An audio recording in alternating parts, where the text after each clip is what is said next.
Bring that bad boy right back up. There we go. That's what's up, ladies and gentlemen. What's going on, everybody? Happy Friday night. You know what time it is. It's time for a little Glick's House of Music. Well, let's get that. That's a little bit better, I guess. Not very much, but anywho, hopefully you guys are having a good Friday night. We got some new music for, well, not necessarily new music, but last week we were rocking out, and as you can see, this week I'm feeling a little country. Maybe a little bit slower than last week, a lot bit slower than last week, but I'm a huge fan of country music and rock and roll. One of the great things I like about country music is the fact that country music, a lot of times they tell stories. Country music has always been one of those genres that are built for quote unquote storytellers. You know what I mean? And sometimes songs just really speak to you and shit. So, we'll have some songs about some love, some breakup, a little bit of this, a little bit of that tonight. Oh, you know what? Let's fucking go. Chatter's box is in full effect. Anywho, sorry. I'm Glick. This is Glick's House of Music. This is where I bring you music that I like, artists that I like. Maybe you guys have heard of them. Maybe you guys haven't heard of them. And maybe I'll introduce you to some new music that you'll enjoy. As I said, I am a huge music fan. It speaks to my soul. And this is kind of a world that you guys are going to get to see a lot different side of me and learn and learn a lot about me that you may not have already known, outside of the fact that I'm the greatest podcast host of all time and I have a majestic beard. I'm here to hate on the music. You are in a grumpy mood tonight, my friend. You are in a grumpy mood tonight. Somebody's got his tight-fitting grumpy pants on at the end of the day. Anywho, let's go ahead and get right on into it, shall we? Downloaded a whole bunch of music. Didn't really know where I'm going to start or where I'm going to go with it, but oh, Jesus. Give me a few minutes. Let me get past a couple songs. Because I've still got to share out the links and all that stuff for actually the actual show.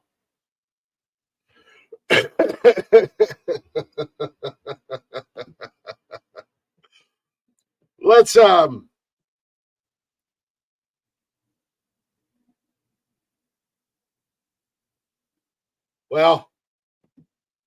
hold on a second. I lied.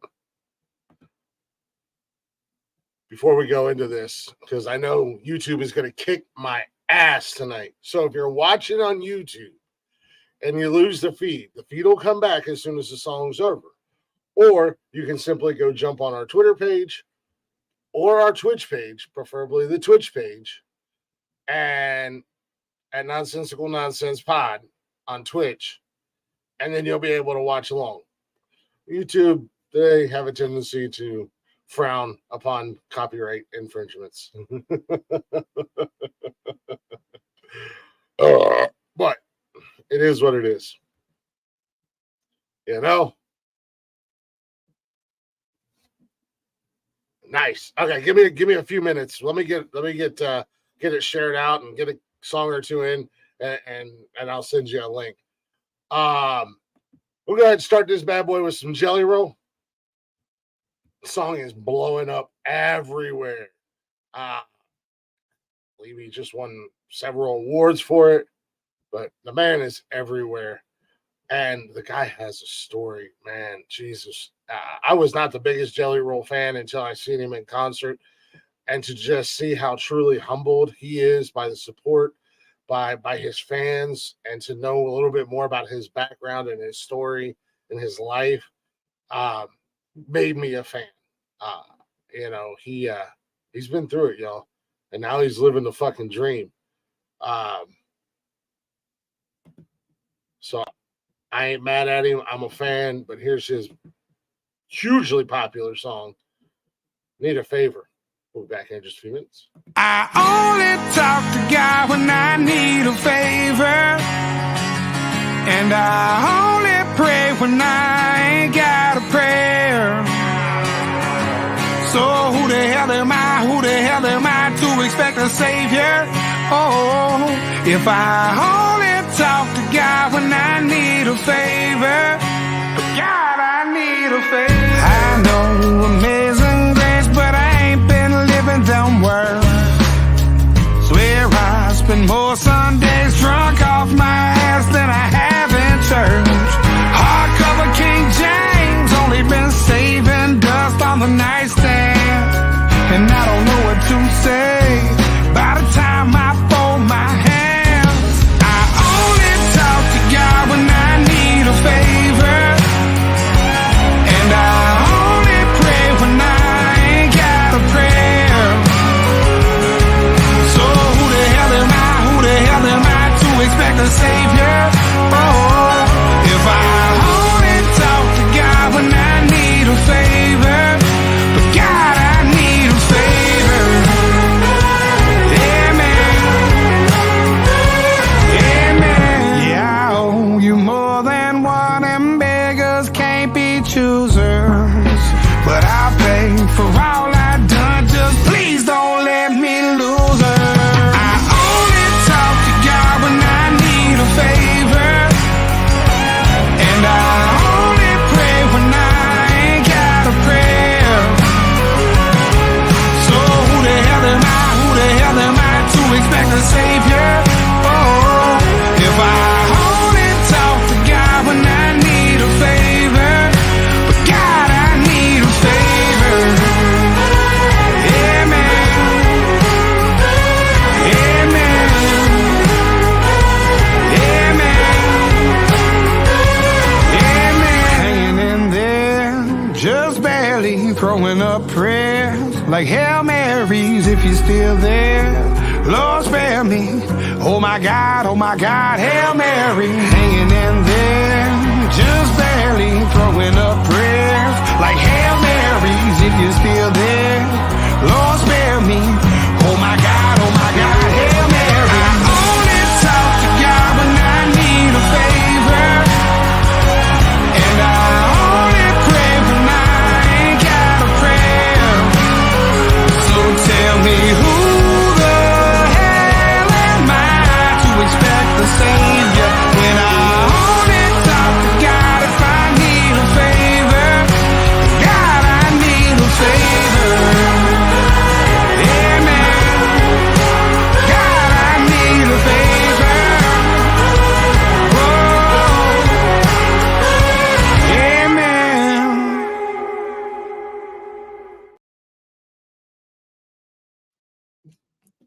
Yes, sir.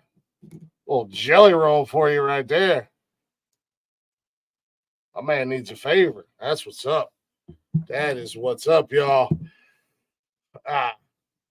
As I said, not only do the songs tell stories, but the videos to some of these songs are going to tell an equally good story as well. And like I said, I mean, some of these songs, I gotta be honest with you guys, some of these songs I'm gonna play tonight, they got me through some rough times, man. They got me through some hard times. Um, and really helped me find some inner peace. And these are a lot of newer songs. And I'll be the first one to say I'm not the biggest fan of newer country, but there are some artists that I really like, Jelly Roll being one of them. But I'm a new fan. Blowing up like Jelly Roll, asking for easy, Benji. K-Mag, what's going on with you, brother? Appreciate you swinging by. We're still surviving on YouTube. They haven't got our asses yet, but they might. They might eventually get our asses. I'm just saying. If you only ask when you need it, amen. That's how they get down in the Christian world, I guess. I don't know. Yeah. I do like Jelly Roll, man. He what's going on, Vicky? He puts his man, he really wears his emotions on his sleeve, and he really puts, his emotions and everything into his music. I was hesitant to play his song because of how popular he is right now. But I figured, fuck it, we're doing it. We're doing it. However, let's roll on right on back into the next one. Very lovely lady that we've played on the show before, Miss Abby Anderson. Some of you guys might be familiar with her song Hearts on Fire or Heart on Fire in Mexico, which we may play tonight. We may not. We'll have to wait and see what time frame, because I've got a bunch of music. Last week I wasn't fully prepared to do an hour and a half show, but I made it work. This week I've got a whole bunch of music, and I've got some backups as well, just in case. But got Abby Anderson and The Reason I Stay coming up next. You guys, all these artists that I'm playing, if you're interested in them or if you like the song or anything like that, they're all on YouTube. You can find them on YouTube. You find these videos on YouTube. That's where I find them at, so that I can download them for this show and get them up here for you guys. But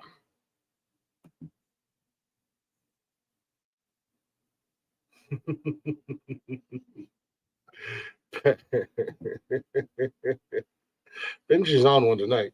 He's feeling a little cantankerous, if you will. Anyways, a little bit of Abby Anderson for you with The Reason I Stay. Like I said, some of these are going to be heartbreakers. They're going to be a little bit slower than what we did last week.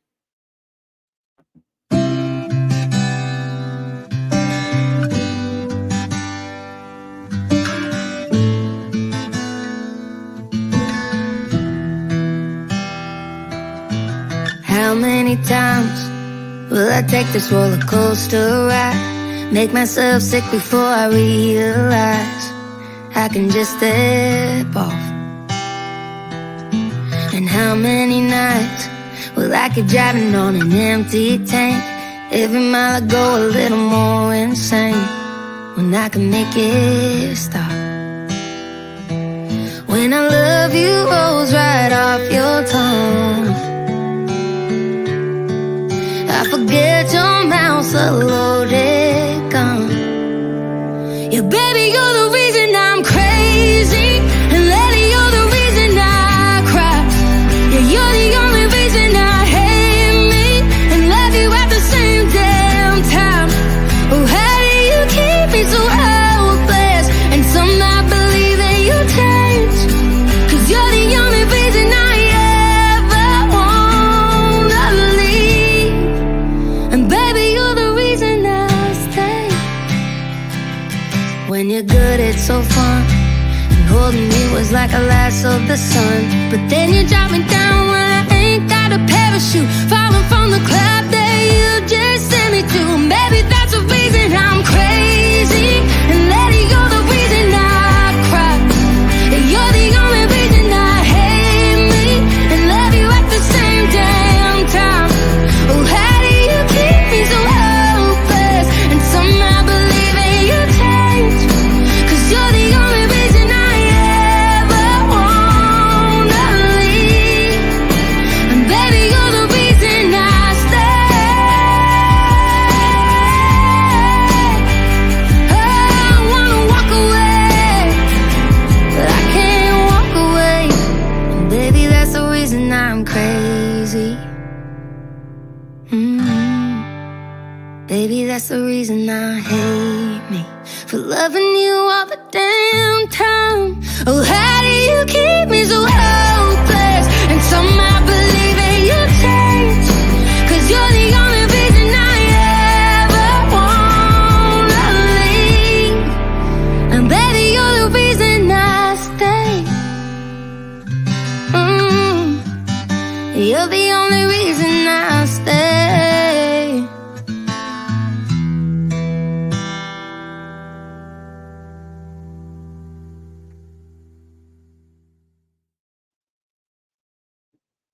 What a great song, man. Young lady puts her heart and soul into singing.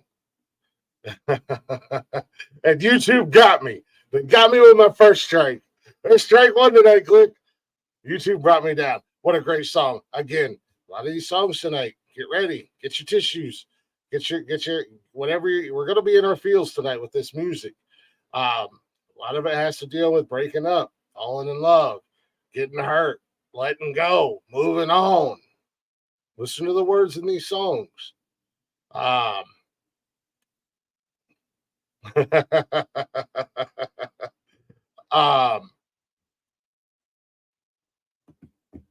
I said, these are newer-ish songs. I'm surprised the Jelly Roll song didn't get me, and freaking Abby Anderson got me. We actually have permission. We actually have permission to play her music. That's the crazy thing. From her. From her, we have permission. I talked to her specifically a couple months back, and she said we could play as much of her music as we want. But that's okay. That's okay. We're going to keep moving along. Maybe YouTube will come back up. Maybe YouTube won't come back up. We're on Twitch. We're on Twitter. Got links out there. I put all the links specifically tonight for Twitch because I knew Twitch wouldn't bring me down. Twitch isn't the man trying to bring me down, trying to hold me back.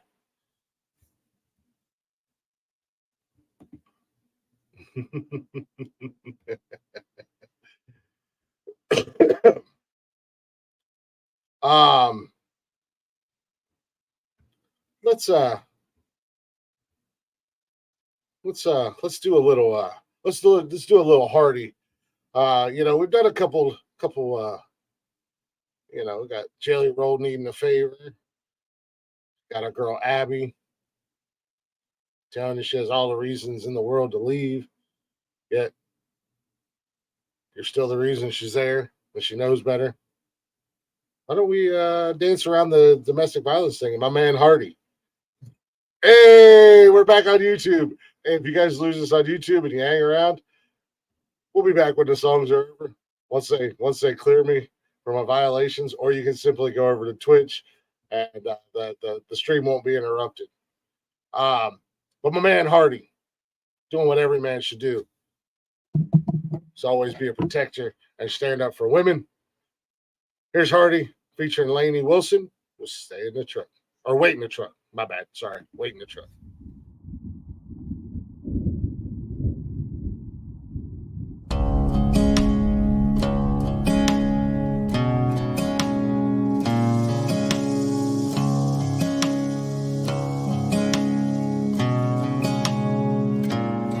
I got turned around in some little town I'd never been to before. Working my way through the middle of June, midnight thunderstorm. There was something in the headlights that stopped me on a dime. Well, she was scared to death, so I said climb in, and then she climbed. Oh,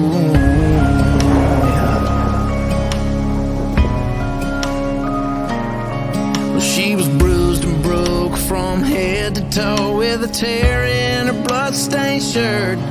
She didn't tell the whole truth, but she didn't have to. I knew what had happened to her. I didn't load her down with questions. That girl had been through enough. I just threw it in drive, looked in those eyes, and asked her where he was. I don't know if he's an angel, 'cause angels don't do what he did. He was hell-bent to find a man behind all the whiskey scars I hid. I never thought my day of justice would come from a judge under a seat, but I knew right then I'd never get hit again when he said to me, wait in the truck, just wait in the truck.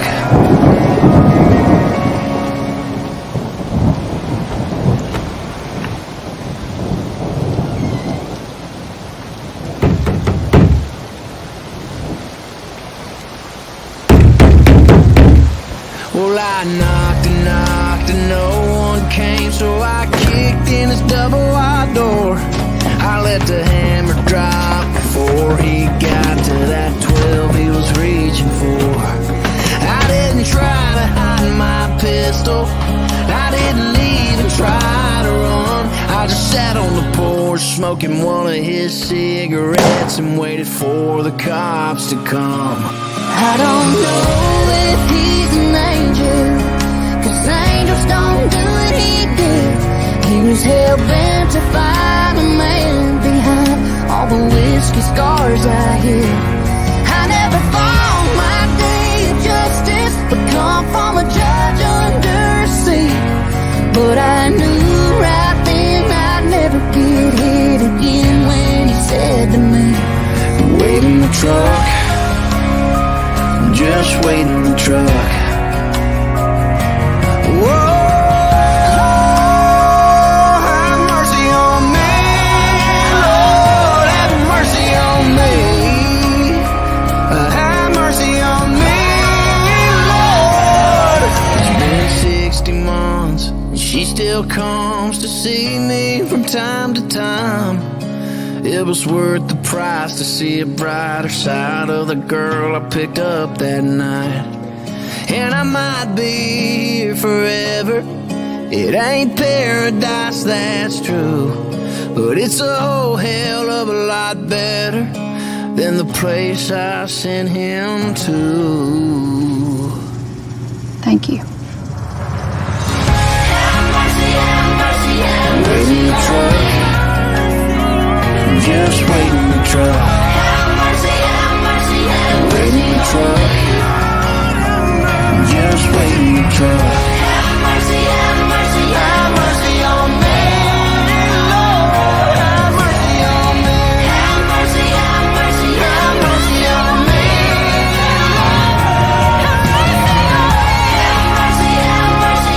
wait in the truck, just wait in the truck. Wait in the truck, just wait in the truck.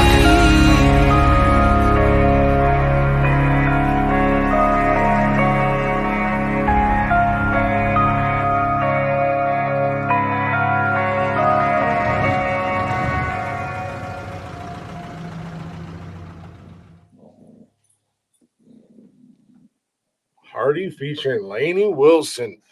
Wait in the truck, girl. I'm going to go take care of business.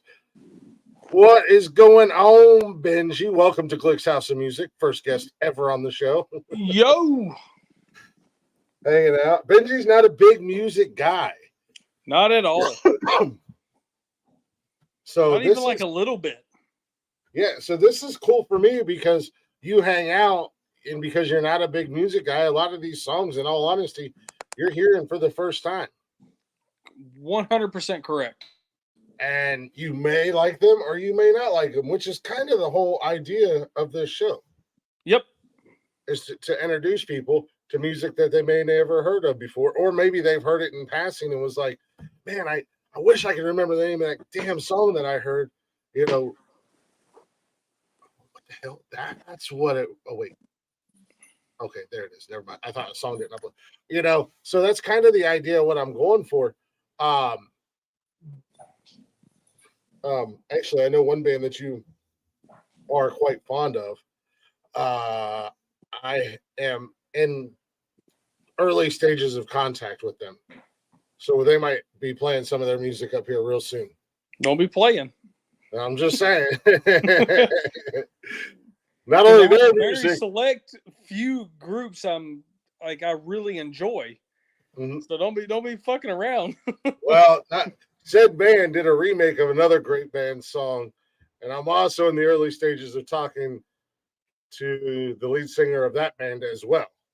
So well, play some of you their... have my attention. Yeah. And I'm not going to mention any names because I don't want to jinx myself. No. I don't want you to mention any names, but I want you to immediately send me a link saying you need to be on this show. Oh, yeah. Okay. It'll be coming up very soon. Okay, good deal. Hopefully so I have a question. I have a question with that song that just played because I'm not familiar with country whatsoever. Mm-hmm. What was that? Because I missed the beginning of that song because I kind of was jumping into the live stream. What happened to the girl for him to go do what he did? So I was actually going to touch on that, but I got sidetracked. So basically that song is about, and I've been in this situation. I've never killed anybody, but I've been in this situation, a complete total stranger. The girl was a complete stranger to Hardy. Lainey Wilson, who played the girl in the video, and Hardy the singer, both singers. She was a complete stranger. He just happened to come across her driving down the road, and she was all bruised and battered and beaten up. Okay. And he knew what he just knew what happened just by the looks of her. So I mean, as he says in the song, he just simply asked, "Where's he at?" And then he went and took care of business. Okay, gotcha. So it's kind of one of those things. Like I said, I've been in that situation before. Complete stranger who I stuck up for, defended. Like I said, I didn't kill anybody. I didn't shoot nobody like he did in the video or in the song. But it raises the question of what would you do in that situation if a complete stranger came up on you, or you came up on a situation for domestic violence? Would you maybe not necessarily go to the extremes, but would you do something? And that goes out to anybody and everybody listening, because I know for me, I've been in that situation twice in my life. Once as a teenager, I was going through a grocery parking lot and heard a couple fighting, and I just happened to glance over. About the time I glanced over, dude drew back and punched her in the face. Gotcha. And I intervened and proceeded to stomp a mud hole in his ass. Gotcha. So how about I interject here? So two scenarios. One's a song and one is real life. So let's just get out the song because it's super easy. It's called "Under the Moon" by ICP, which is similar-ish to this song, and "ish" means ish, right? Which is a really great song actually by them, but it turns into him going to jail, and they both have each other underneath the moon, but she ends up forgetting about him, leaves him in jail, and he's like, "Fuck you and the moon." Yeah. He was just like, I did what I had to do right by you, and you just forgot about me, which is pretty fucked up. And then I have a girl that I know that talks shit to a guy, and the dude was so beyond fed up, punched her in the mouth, and told me that he was like, she said, "I absolutely deserved what I got because I was so relentless on him that I deserved what I got." And there's like two sides to the coin, right? Yeah, I don't I agree with either one of those scenarios. I've been, I joke around and I kid a lot. It's 2023, equal opportunity. I've had women hit me. I've had women kick me. So have I. I've never hit a woman. I've never closed fist or open hit. Now I have picked a woman up and put her on the ground, not so gently.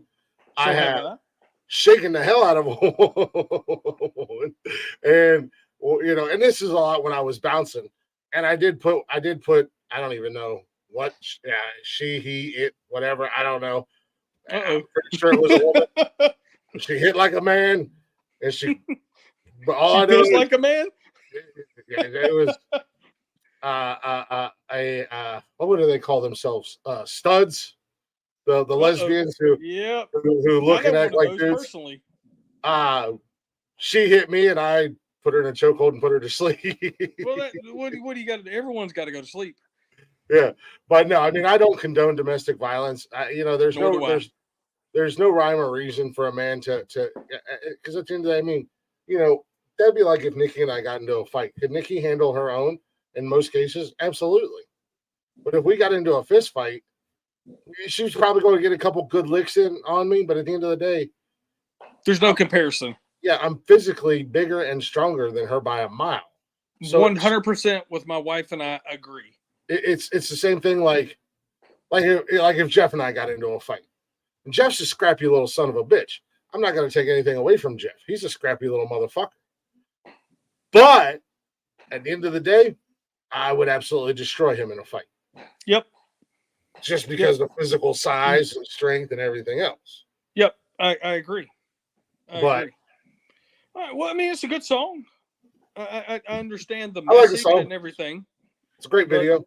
But like, seeing that song, first time I ever seen it, it also reminded me a lot of the other side, which is ICP Underneath the Moon, which can be the absolute mirror image of it. If people don't know that song, go listen to it. It's literally the mirror image of it. And I don't want to say any more than that because it's ICP's song of that is fantastic. Well, it's funny that you brought up ICB because that first song that we started the show out with Jelly Roll, he actually used to run with ICP back in the day. I love ICP. That was one of the straight up, hands down, the craziest concert I've ever been to. I don't know how many people has ever been to an ICP concert, but it is insane. It is the word, and I enjoyed 99% of it. It was the first time I ever went to a concert where I watched amplifier stacks get ripped down and a stage collapse, and I loved every minute of it.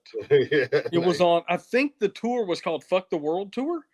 It was off their whatever after the Great Malenko album was, whatever that tour was. It was fantastic. Never been a big fan of the ICP or the Juggalos or any of that. Never really cared for it. They're just a bunch of clowns, and their fans are a bunch of dirty scumbags. You know? I couldn't agree with you more, but seeing a live show was. But that kind of goes hand in hand with fun. Like I've never been a huge Kiss fan. Mm-hmm. But I've seen them in concert twice, and they are fucking amazing in concert. See, I'll have to take your word for it because I'm not a Kiss fan, but saying they're amazing in real life, I would go see them because they're amazing in real life because they put on a theater show, right? Yeah, oh yeah, because that's what they are. It's an entire spectacle. And the great thing about it, I've seen them twice, and both times I've seen them, it was two different shows. It was two different experiences. See, that's fun. And like I said, I'm not a Kiss fan. You know, I like a few of their songs. You know, I love Beth, which I guess is technically, but not technically. You know, they took their song or their makeup off, and Gene's not even singing. He didn't even write the song. But and I love I Was Made for Loving You, like my favorite disco song. And then I know you were. The fact that Kiss made a disco song was crazy to me. You know. But there's a few songs that I do like from Kiss, but I'm not like, oh my God, I got to have every Kiss album because every song is great. I'm not that guy when it comes to Kiss. Well, what's going on, Leggy? Welcome to the show. Let me pull up my chat so I can see Leggy. Yeah. We'll roll right on in. I'm going to save that one for later. Let's get a little bit more. Let's get a little bit more in our feelings, if you will. I got a couple songs by this gentleman tonight. This first one, this gentleman's Dylan Wolf. He's a new guy. He's an up-and-comer. He's put out a couple of songs that have just absolutely fucking blown up. This one, it came out a couple of years ago, a couple of years back. And a lot of these songs tonight, like I said, a lot of these songs tonight got me through some shit that I was going through almost 2 years ago. Going through a bad breakup, going through complete and total utter shock and surprise. You know, the breakup came out of nowhere. We was planning a wedding. You know, we were going to get married, and then, you know, come to find out she was cheating on me and had been cheating on me. And literally the day after Christmas, after we spent all day talking during Christmas and video chatting with the kids and everything, about how, you know, the next year was going to be great because we'd all be together as a family and blah, blah, blah. There wouldn't be the distance between Ohio and where she was and everything like that. And then the next day, out of nowhere, completely blindsided. So a lot of these songs tonight, they are breakup songs. They are love songs. Some of them are not. Some of them are just songs that I like, but they're in that same era, or that same, you know, some of them are just fun songs. Some of them are just, I actually got a little sexy song in there for you guys tonight too. Oh, watch out now. But Dylan Wolf, with his song "Wasting My Time." Again, all these artists, bands, you can check them out on YouTube. This is Dylan Wolf with "Wasting My Time." I did the lyrics video because not only do I want you guys to listen to the lyrics to all these songs tonight, especially if you're going through something or you've been through something. but I want you guys to see the lyrics to this song as well. Let me add to that. I always find it intriguing to see how people deal with breakups, right? And how Mhm. they deal with them. Like you said, you're in music, and I enjoy dealing with a struggle or a breakup or just in general because I've been married for 12 years at this point. But even a struggle or a hardship or whatever, I deal with it through walking. Like I just walk, and I mean I grind walking. I'll walk like 2, 3, 4 miles like Mhm. every day, and it just gets in my head. And I put in the AirPods or earpods or whatever the hell they're called. I don't even know what they're called. I'm 41 years old. I don't give a shit what they're called. I just put them in, and I just grind through a podcast, and it's always intriguing what people do during those hardships, and it's cool to hear what people do And after through this that. song, that'll actually be a nice little segment before the next song. I'm going to touch on what you said, and I'll kind of tell you guys what has always gotten me through, what's always kind of helped me. But like I said, we're going to do a little Dylan Wolf. This is Wasting My Time. Let's go. Some of you in the audience, you're going to want to listen to these songs tonight. You're going to want to hear these songs tonight.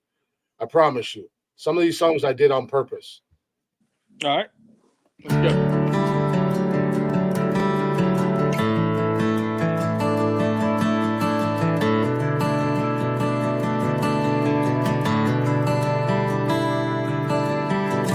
You only want me when you want me, and when you want me is on your terms. And usually it's when you're lonely, at 3 a.m. when you're slurring your words. That key ain't under the mat no more. No need to come knocking on my door, saying now it's different this time. You can sleep in the bed you made tonight, 'cause I'm done wasting all my love on someone who just takes and don't give it back. I'm done wasting all my nights on wondering who you're with, where you're at. I'm done feeling this damn broken, like a train wreck on the inside. May never get over you, baby. I'm done wasting my time. A little late for the sorries. It's like you ain't got a clue what you put me through. Gonna miss your kiss, yeah, probably, but I ain't gonna spend another second on you, 'cause I'm done wasting all my love on someone who just takes and don't give it back. I'm done wasting all my nights on wondering who you're with and where you're at. Well, I'm done feeling this damn broken, like a train wreck on the inside. I may never get over you, baby, but I'm done wasting my time on you, on us, all the stupid fights, on what we were, baby, you and I gave it a good try, but this is goodbye, 'cause I'm done wasting my time. I'm done wasting my time.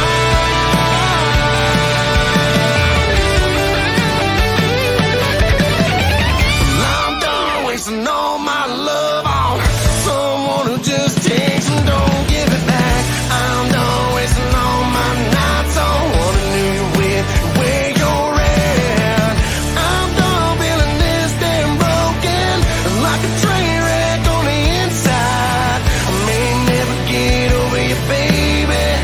I'm done wasting my time on you, on us, all the stupid fights, on what we were, baby, you and I gave it a good try, but this is goodbye. I'm done wasting my time.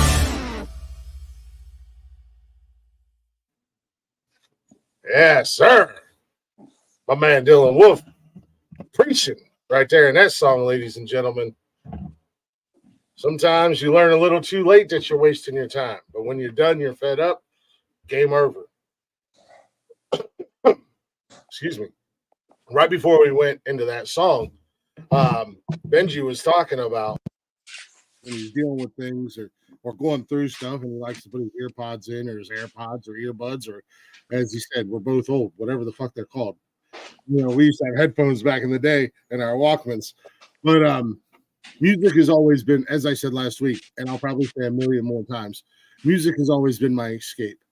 When I got something weighing heavy on my mind, when I'm going through something, breakup, family problems, whatever the case may be, job, if my mind's weighing heavy, music is my outlet. Music is my escape. I'm also that asshole that binds a back country road, puts his windows down, cranks his stereo as loud as it goes, and drives 100 miles an hour.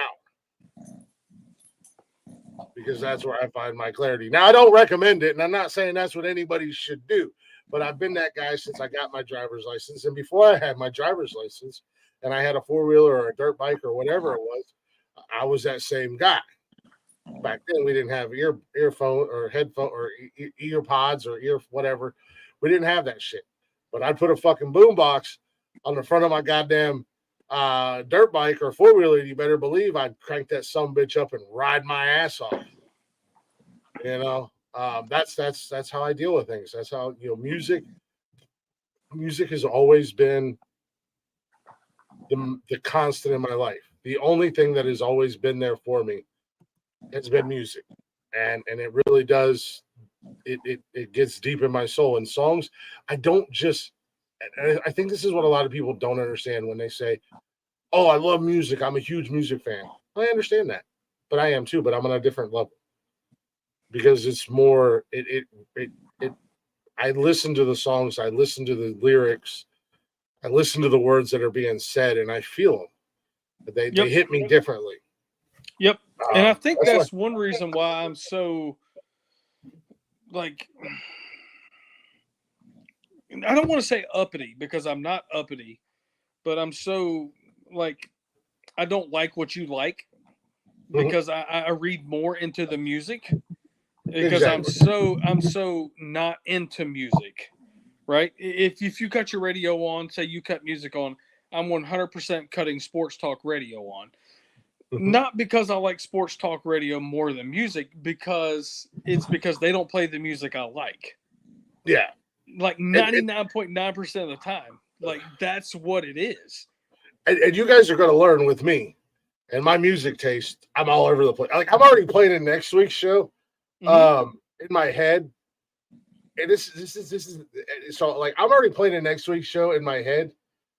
And it's going to be era, and genre specific. We'll put it that way. Ooh, so I'm interested. Well, I liked last week's show. Decade. So this week is last week's show was rock. So yeah, so that's totally my genre. And this week's show is I haven't listened to country, I want to say since early 90s. I have no interest in it, but it's really cool. That's why I want to be on the show because it's something that's completely out of the norm. And a breakup song to me is let's say "Broken Needle" by Marilyn Manson. That's a breakup song to me. It's things like that is because I can kind of picture the country into the rock and roll. Because even though we're saying the same things, we can have different styles of music. Exactly. Correct. And I appreciate all music. I just don't have to like it. And that's why I was like, dude, send me a link because this is the show I want to be on because I know you were saying like I'm on one, I got a good beer buzz going on, but at the end of the day, I'm pretty balanced. Just because I don't like something, that doesn't mean I don't understand or I don't appreciate what someone has to say. Again, when I'm in the chat, I'm like completely talking shit, but at the end of the day, I'm pretty balanced. I do that in the chat a lot too. I'll talk shit all day in the chat. Yeah. You get me on camera. Yeah, I'm going to talk a little bit of shit. I'm going to have fun, but I'm actually going to carry a conversation and have conversation with it. Which like I said, a lot of these songs are breakup songs tonight. Yep. It leads me into my next one. So that Dylan Wolf song, not so much. I mean, it is a breakup song, but it's also my man reached his point. He's done. He's over. He's not playing your games no more. Yep. Well, another very popular artist, Morgan Wallen, Y'all tried to fucking cancel my man Morgan Wallen Never heard because of he him. did the N-word, and it blew up in your fucking faces because the very next day and weeks leading after, my man was number one for like 6 weeks in a row. Now, he didn't say the Interesting. N-word in a negative way. He didn't say the N-word to be a racist. He didn't say it in any way, shape, or form in malice. He was hanging out with a bunch of his buddies. They were out drinking and they were drunk as hell. And somebody's ring doorbell caught him saying, "Hey, what or have a good night, my hand. Like, I love you, brother. Have a good night, my hand." To one of his friends who happens to be black. Really? Insulin, and you didn't. You failed miserably because he blew up and he's been on a roll ever since. This is one of his earlier songs. It's called "Wasted on You." That's why he would get canceled? Yeah. Well, you Talking to I mean, one of his he's buddies? a white guy, and you can't say that word. I mean, as a guy who, I tease, I joke around a lot because I tell people, I've lived in both worlds. Yes, I am a country bumpkin. I'm a country bumpkin through and through. But I spent a good majority of my life living in the city or in the ghetto or in the hood or whatever project or Sure. whatever you call it. So I've lived in both worlds. I'm a nice combination. I get along with everybody. I don't care who you are or what you are, where you're from, what your background is. As long as you're a good person, I'm going to get along with you. And I had friends of mine that used to joke around and be like, you can say the N-word, Glick, when you're with us. And I'm like, ain't no fucking, do you see me first and foremost? I'm 300-pound, 6'2" country as can be. The last thing I'm going to say, even if I'm with you guys, and I know all you guys got my back, I'm not letting that word out. Sure. But wouldn't you represent that as if they called you a cracker as a sign of respect? Oh no, I mean, we used to joke around, like we would joke around and say other things. Like the company we worked for, our HR, I had a very good friend of mine, RIP Big Ant. Love you, brother. Hell, I couldn't sip to. A very good friend of mine. Unfortunately, passed away a few years ago, a couple years back. But God damn, if you heard him and I walk into the office, our HR would close their doors. That's my favorite. Because we would walk in and he'd be like, "What up, honky?" And then I would say something, and I won't say it now because again, people are so anxious to quickly cancel somebody, and I wasn't the N-word, it was a different word. And he'd be at the doorway, I'd be in the shop, and we'd meet in the hallway, embrace, give each other a big ass fucking hug, and chit chat for a little bit, and talk about our night, how the night went before, and then he's one of those guys that I became very close with very fast at the company that we worked for, and every day before we left out the shop, "Hey man, I love you too, bro." Yeah. And if he got back before I did, he was waiting for me, or vice versa, so that we could chit chat about how our day went. Sure. Super tight. He was a black guy. Obviously, I'm a white guy, but you build those relationships with people, and you can get away with things, and that's what happened with Morgan Wallen, and they tried to cancel him because he said the N-word, and at the end of the day, all it did was fucking blow his career up.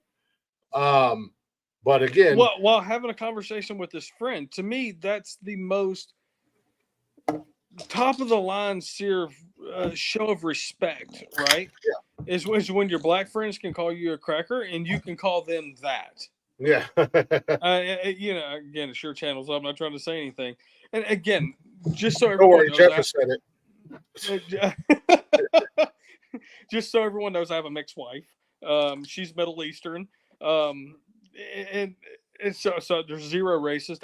I've had multiple black employees and minority employees and female employees. And they've all been great, and I really enjoy everybody, as long as you have a good positive attitude. But the whole problem is the people with the negative attitude blows everything 10 times out of proportion than what the people with the positive attitude blows out of proportion. You know what I mean? Exactly. It's like tenfold. It's like, what are you guys doing? Like My wife could say something anti-white, And it's like I'm so laughing that I can say something anti-Middle Eastern, and she is busting out laughing, and then we're laughing together, right? Because it's super funny. Because no one is serious. We're not trying to cancel each other. We're trying to have fun. That's what the world has lost, is having fun. 100%. No one has fun anymore. They're always looking for a way to cancel someone or be offended. Who the hell has time to be offended? Groceries are way too expensive in Biden's economy to be offended. Right. I know that's right. But stay. Well, that was okay. We'll stay on track here with the music. Let's go. Benji, actually, I'll ask you later on. Don't worry about that. I'll ask you later on. But again, another kind of breakup song, but a song about just being done and being over it. Sorry, we got a little squirrel moment because I was introduced to Morgan Wallen. Yeah. It happens, guys. You know it's going to happen. It would happen if I was by myself. Squirrel. Let's see if we can get Glick to cry. Morgan Wallen. If you guys, I'll be shocked if you guys don't know who Morgan Wallen is. He's everywhere. The guy's literally just taken over the world at this point, and he puts hit after hit after hit after hit out. And even if you go back to his older stuff before he was super popular and well known, just song after song after song after song that's so good, and you can relate to it. It's another song, much like Dylan Wolf, wasting my time. Morgan Wallen said, I'm done. Wasted on you. Ooh, got him. Being fed up with a significant other and realizing they were sad for no fucking reason. ICP. Now, this one ain't the lyrics. You can listen to him and you can hear him. Listen to what my man says because he's preaching. Let's go.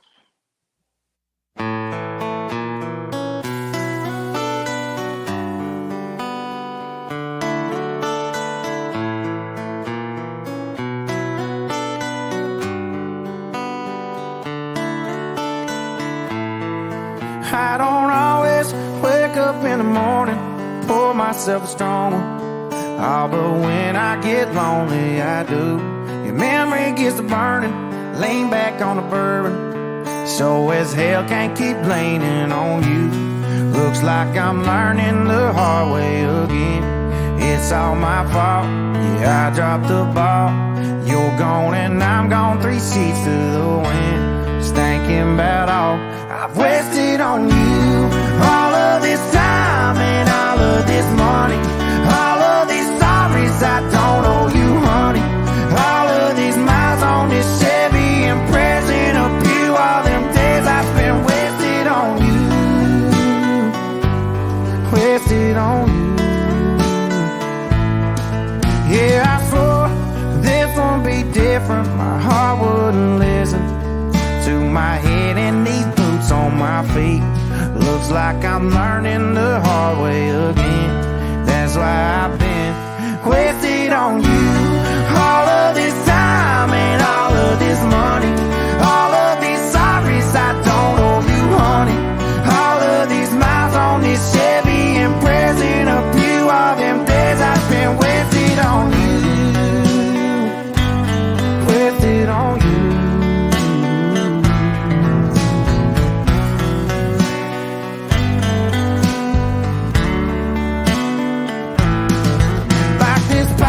Your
Yes, sir. All of this time and all of this money, all of these miles, all of these sorries I don't owe you, and prayers wasted on a pew. Short and Wasted sweet. on you. Or as my very good friend TJ, she says, all these miles on this Chevy Impreza. We were Short sitting and out here at the sweet. house this past summer. We had a cookout, and I think it might have, I think it, no, I think we were just having a cookout just to have a cookout. Nikki's parents were here, and Kevin and TJ, which I've told you guys about Kevin and TJ a million times over on Nonsensical Nonsense. Kevin's a very good friend of mine. I've known him for close to 20 years at this point. He was best friends with my ex-wife. They've been friends since like third grade, whatever. His wife and him are all three of our kids' godparents. So they're basically family at this point. And we were all hanging out on the porch listening to music, drinking, and and that song came up, and Kevin and I were singing, and TJ was like, "What the hell did you guys just say?" And it was like, all these wasted miles and prayers in a pew. And she was like, "I thought you said or wasted miles on the Chevy." She's like, "I thought you said all these wasted miles on a Chevy Impreza." I'm not a car guy. Kevin's a car guy, and we both looked at each other. And I said, "Chevy doesn't make an Impreza, does it?" And he's like, "No, that's Subaru." So it's very much so a Subaru.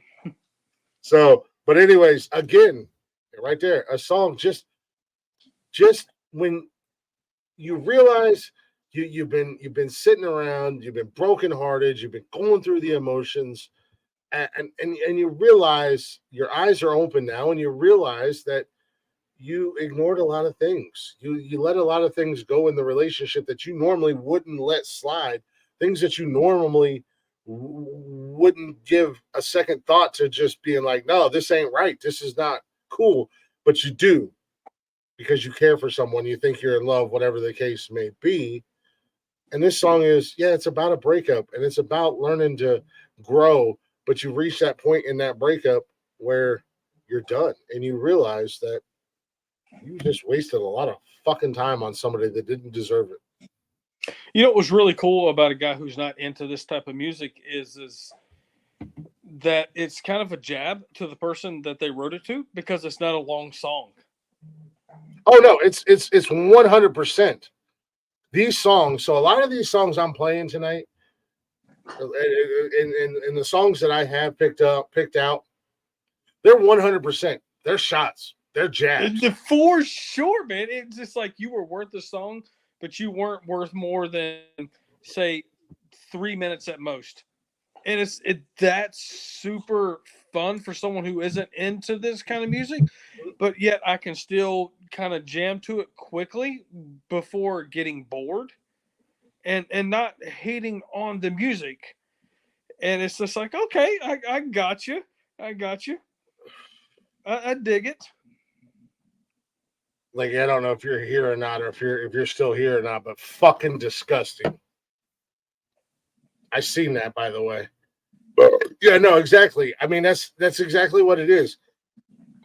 Really? It's a song about healing. It's and I'll tell you what. I mean, like I said, I I'll be 100% honest with you guys. When I was blindsided, almost 2 years ago now, when I was 100% blindsided, I didn't sleep, I didn't eat for almost 2 weeks. All I was doing was drinking. I was a mess. I was an absolute mess. I went through a divorce, or I went through, my wife leaving me and everything else like that. I swore that I would never get married again. I swore that I would never get into a serious relationship. I spent almost 3 years building a relationship with someone, a year of that, of us just being friends and getting to know each other and whatnot. And then almost another year of, actually being together, and then proposing to her because I was an idiot. And then another 6, 7, 8, 9 months or whatever of just being lied to and being fooled and deceived and everything else. And it was like I spent 17 years with my ex-wife, and it wasn't all bad. Now I can't say that it was all bad, but I would say the last 6, 7 years was rough, and it broke me. It mentally destroyed me. I was mentally. I get what you're saying, because I have a divorce in my past as well. Mhm. But I mean, just there is a divorce, whether it's with me or with you or anybody. But there's lessons learned, right? Oh yeah, no, At the exactly, same and time. that's what I did. I learned a lot from my ex-wife leaving me and everything, and then realizing, and not only that, but not only healing from the divorce and the separation did not affect, like, it was much needed. It was a relief. I wasn't sad about that, but it was Sure, man. like, that was the thing, like that. There was not an ounce of me that was brokenhearted or anything like that, because at the end of the day, and we've had conversations about it, her and I stayed together way longer than we ever should have, and we knew we did, but we tried to make it work for the kids. But at the same time, Well, you're not married to the kids, first and foremost. yeah, she mentally destroyed me, and I was very fragile. Mentally, I'm very fragile. I'm stronger now than I was, even 5 years ago, mentally. But back then, I was so mentally fragile, and she broke me and destroyed me and destroyed everything mentally. I mean, it took everything I had just to get up and go to work. And that's literally all I was doing. The only escape I had from reality was Periscope.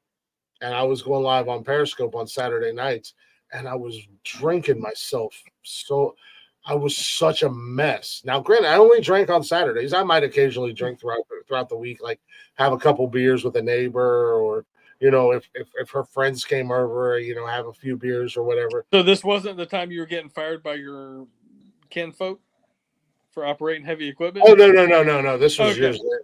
Yeah, no. So I was only drinking. Asking for the HR department. Oh, no. No. I was only drinking on Saturdays.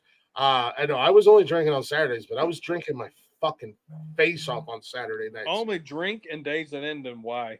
Yeah, right. I had, I had lost control, but I still had control, if that makes sense. Where before, no, I totally get where you're coming from. As a guy who was similar experience, but not 100% with the cheating part. But and kind of maybe the opposite department, to where I had an ex that was 100% controlling. And to where when I had to leave, I looked at her and said, "You are not my warden. I'm not your prisoner." And I made a really good income, and I never received any of my income. Exactly. And I was like, you know what? This isn't right, and this isn't correct. Me and her have a pretty much decent relationship now that we're not together. But it took us for being apart. I mean, even a year or so before I left, I said, I don't like you. I love you because I'm married to you, but I don't like you. Yeah, exactly. And my wife, who I've been married to going on 12 years now, we've been together for 12 years, been married for 11. I like her and I love her. She's an amazing woman. There's a tremendous amount of difference between my ex-wife and my wife. It's awesome. Yeah, it's night and day with Nikki and anybody I've ever been with before, because everybody else I've ever been with, they tolerate me. You know what I mean? I'm a lot to handle. I got to be honest. I'm a lot to handle. They tolerate me. They put up with me. They're like, oh yeah, Nikki, that's one of the things that she fell in love with me, is that I'm unhinged. I'm a loose cannon. I make her laugh. Like, I legitimately make her laugh. She doesn't fake it. And at the end of the day, it's kind of cliche and it's real cheesy to say, but it's fucking true. She's the yin to my yang. We complete. If it isn't that way, what fun is it? Yeah, we complete each other. I mean, we can literally we can be out partying, having a great time, or we can just be in the house in our fucking scrub ass clothes, laying around like a bunch of bums, eating $300 worth of sushi and watching terrible movies all day. That's my dude. I don't know why I haven't ever gotten a invite to a hoe for that yet. I question that. Well, I mean, consider the invite sent. Okay, I got you. So you and your wifey and Nikki and I will all get together for a weekend, and then on Sunday we can all just lay around in our comfy clothes, looking like a bunch of bums, unshowered, no teeth brushed, and just eat a bunch of sushi and watch terrible movies. Dude, I am fucking down. You know, it's so funny. My parents are actually heading up there on like the 14th. Nice. To the Louisville. Oh gosh, my dog's going in the chat. Attention now, Dad. Shit. Let me back this up a little bit. They're actually going up to Louisville, Kentucky / Aberdeen, Ohio. Cincinnati. Oh yeah. Yeah, man. I totally get what you're saying, right? Because I am balls to the wall. I wake up at 6 o'clock in the morning to take care of the dogs. My wife is super mellow, blah blah blah, and her and I are yin to the yang, right? Mm-hmm.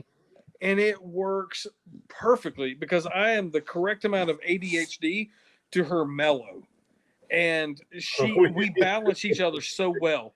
And it is freaking awesome. We are both ADHD. I think that's why I like you so much.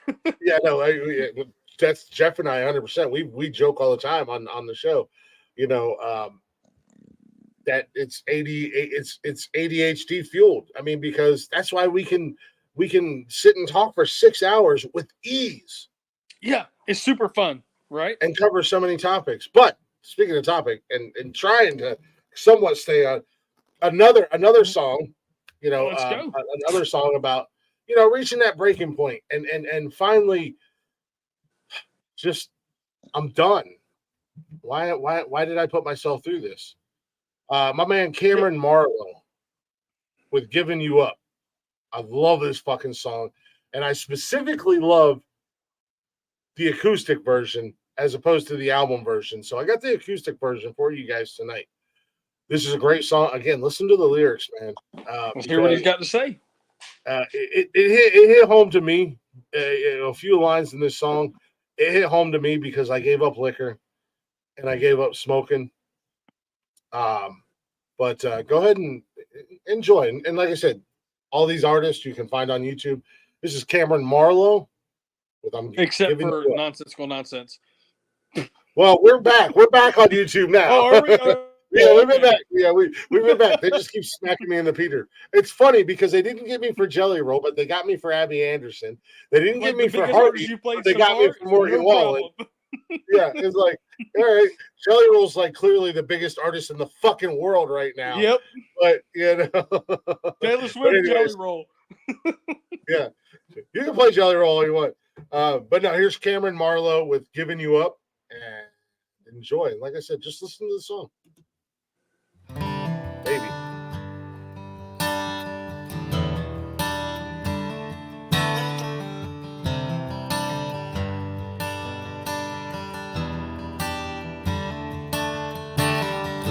Don't you dare try and repeat after you already got me standing here. I can't believe you'd come in me looking for a little bit of sympathy. Like was it the one you left on alone crying, looking like a hot mess? Don't show your face round here anymore, honey. This is something you better get through your head. 'Cause I'm giving you up, just like I did them Marlboro Lights. Said I'm giving you up, the same way you did the whiskey on. I said it's all so tough. You turned me into a man I don't even recognize. I'm giving you up, the same way you did lay out in the moonlight.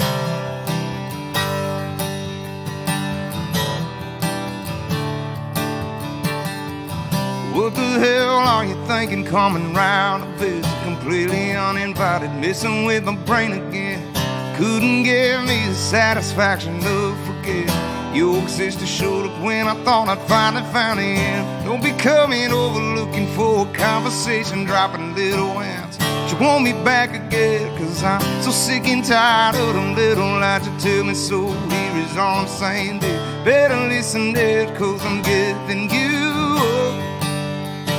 Just like I did them Marlboro Lights, said I'm giving you up.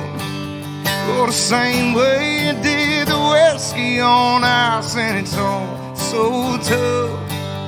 Yeah, you turned me to a man I don't even recognize. I'm giving you up.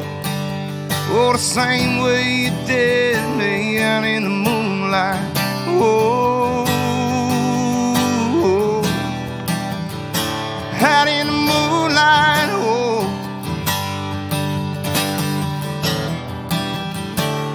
yeah, I'm letting go of all the things that held their grips on me, with you being my first priority, cause they ain't worth the weight of your love no more.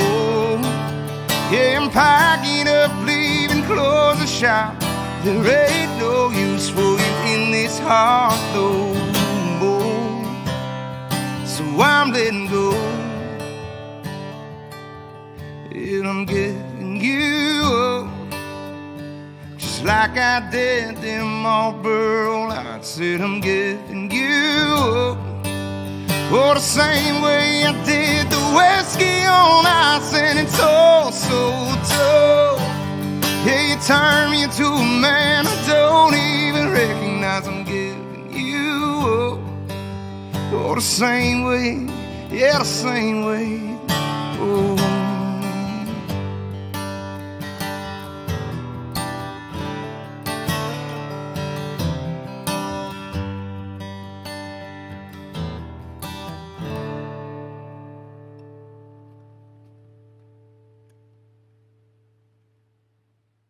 Yes, sir, right there.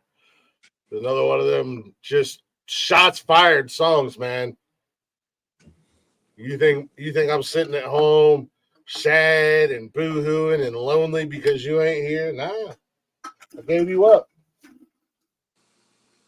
Just like I did that whiskey over ice. And then Marlboro Lights. Nah. Do love that song. That is a great fucking song. And the acoustic version is so much better than the album version. That was Cameron Marlowe with Giving You Up. For those of you guys who are keeping track, and you might want to check these artists out and give them a listen. But yeah, I mean, that's the thing, man. You reach a certain point where you just are done. For sure. And you don't care anymore. However, there's a flip side to that coin. Actually, you know what? Before I do that, flip side of the coin. I downloaded a lot of music for tonight. Jesus Christ. I had it somewhat kind of in order, but then I've just kind of flipped the script again. Squirrel. Let's change it up. Let's do it a little bit differently. And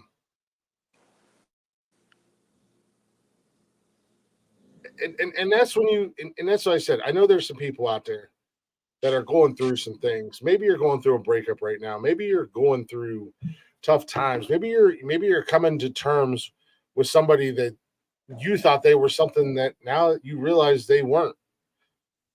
These are those songs that you know, if you're a fan of music, these are those songs. Yeah, they hurt. And yeah, they're gonna make you feel emotional. But you need to listen to them. You need to listen to the words. You need to understand them. I would even go to say maybe you're the song. And you put yourself in their shoes. Yeah, maybe you need to be more flexible. Hmm? Yeah. Yeah, and that's a lot of what yeah, because we've all saying, "Oh, this is what I want," but we're not willing to, or we don't budge enough to, because at the end of the day, we all have to be team players, right? and we all have to say, hey, we all have to coexist, and this is how we coexist with our most favorite person. Who our most favorite person should be the person we're in a relationship with, and we all have to give and take, right? And there should be a balance to that. And sometimes that person that has to give a little bit more has to be us, and in some points, and sometimes those words apply to us. Yeah, I've always been that guy. I've literally given everything. I've been over backwards. I've changed. I have not been my true self for women that I've been in relationship with. I haven't been true to myself, and that's the thing. A lot, not to navigate away from what you said or disagree with what you said, but when you find that right person, sometimes you do that and you don't even realize it. 100%. That means you're in the correct situation for you. I know there's sometimes that I do things, even if it's like not doing a Monday night show, because for whatever reason, I don't do a Monday night show, or I may not want to necessarily, but it's not like it's not begrudging. It's not a hard thing to. It's like, oh, okay, cool. Well, let's do this instead. When you're with that right person, it doesn't feel like work. And this is the other thing. As far as relationships go, I'm so sick of hearing. And I used to be a believer of this, and I was this guy. I was a firm believer that it's 50-50. A relationship is not 50-50, y'all. It's really not. Some days, Nikki, I might come home from work and Nikki's got 20% to give. And that's just as a whole, whether it be with the mundane task around the house or, whatever the case may be, and it's like without a thought, all right, I got the other 80. Don't worry, I got you, baby. Or damn right you do. Vice versa. There's some days where it's just like, shit's just been like, I'm not feeling good. I'm fucking, something's going on. My head's not right. And she's like, I got you. Don't worry. Yeah. So, but a lot of times as we go through life, and again, this is what tonight is about, man. Tonight is about breakups. And like I said, I know there's people out there and they're going through this right now. Y'all are going through this right now. And this is why I picked the songs that I picked for tonight, specifically for you guys. I want you guys to hear these songs. I want you guys to listen to the words and understand everything's going to be all right. Yeah, I completely agree with what you just said right there. The biggest lessons learned in breakups is the lessons learned in breakups, right? Mm-hmm. It's like, okay, this is what I retained from that breakup. This is where maybe I faulted at, mm-hmm. and this is what maybe I should expect from. And that's the other thing, men and women, don't be afraid to set your standards. Hell no. You know what you want. You know what you deserve. Then you should.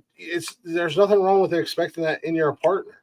100%. You have to address it properly. You can't come at them fucking like goddamn Xena warrior woman and say my man's going to do this, this, and that. No, I mean if you're in the right relationship, that's an unspoken conversation that you just learn. For sure, dude, I completely agree with that because I can easily say that during the breakup, I reflected on like, you know what, I really could have did this differently. That I could have maybe took a little bit more, and why did I react that way? And thinking that, you know what, maybe I was a little bit off, and maybe she could have took this a little bit differently. And this is where we grow as people, and when we find that right fit. Holy crap, does it fit, right? and to touch on what you said, I'm a firm believer. I've said this a million times. I've said this on. Actually, let me take a little time out from the conversation. Let me shout out some people. Let's do shout outs. First and foremost, let me shout out Nonsensical Nonsense Podcast. It's a podcast that I host Monday, Wednesdays, and Saturdays, 7 p.m. ish on YouTube, Twitch, and Facebook with my man favorite live podcast. with my man Jeff. He's there Wednesdays and Saturdays. I'm by myself on Sundays or Mondays, and then we get Kind of. kind of sort of the Chatters box is in full effect on Mondays. If Benji's available on Monday, he'll let me know, and then Benji will join me on a Monday. But we do our show. We hang out. We have a good time. We have fun. We talk about everything. Literally everything under the sun we talk about. If you're into gaming, I see your I'm Glock.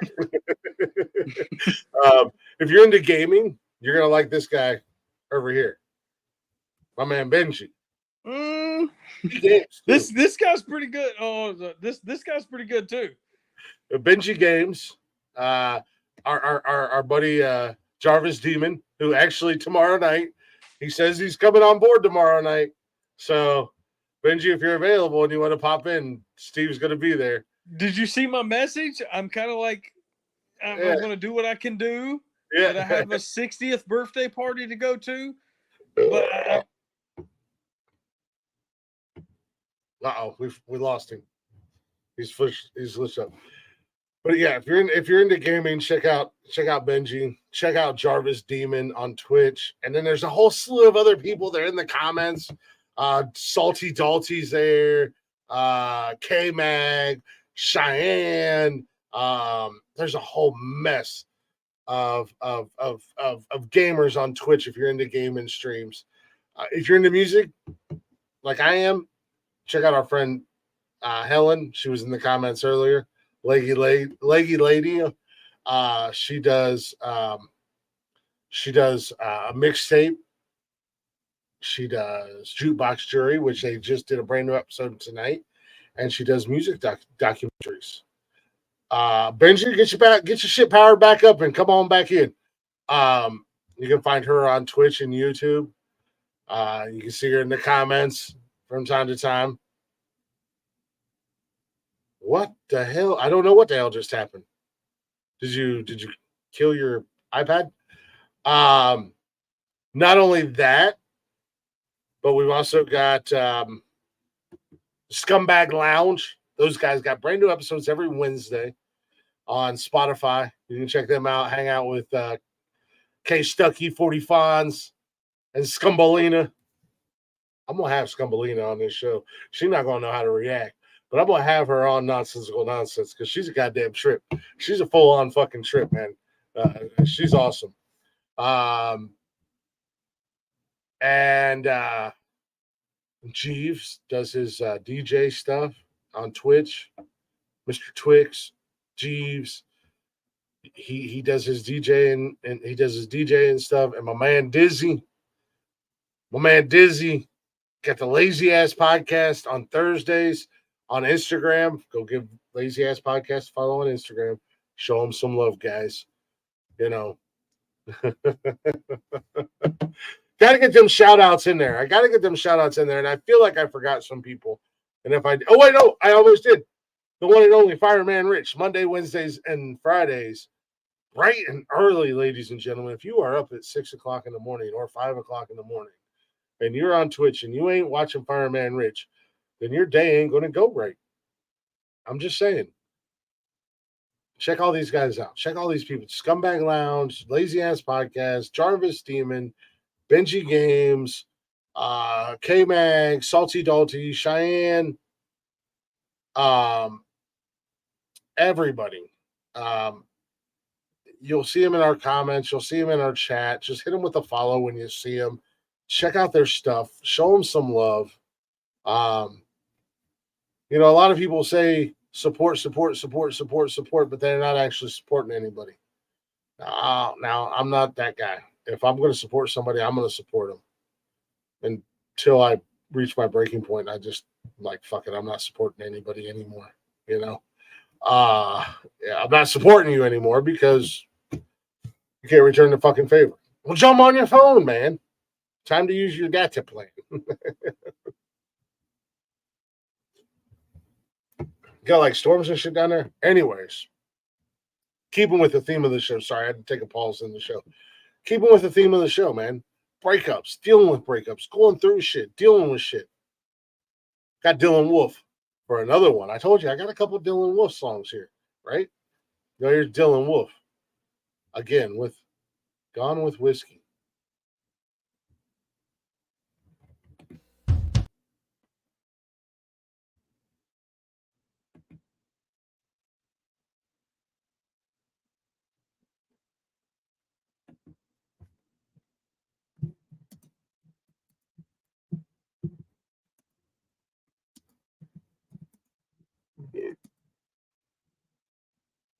Uh-oh, I'm an idiot. It's not gonna play. My bad. Hold on. Try.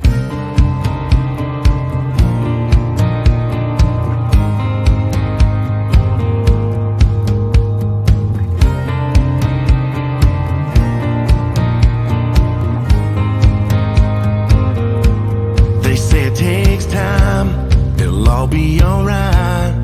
But ever since goodbye, I can't help but wonder what's on her mind while I'm losing mine. Caught in a landslide, going down under. Been on a bender, drinking a quitter. What you say, Mr. Bartender? Just one more round, so she ran out. Me and this bottle won't sitting on empty. It hurts like hell. I do it to myself, knowing good and well that it ain't gonna fix me. So why, when I miss her, do I go and mix her? Gone with whiskey.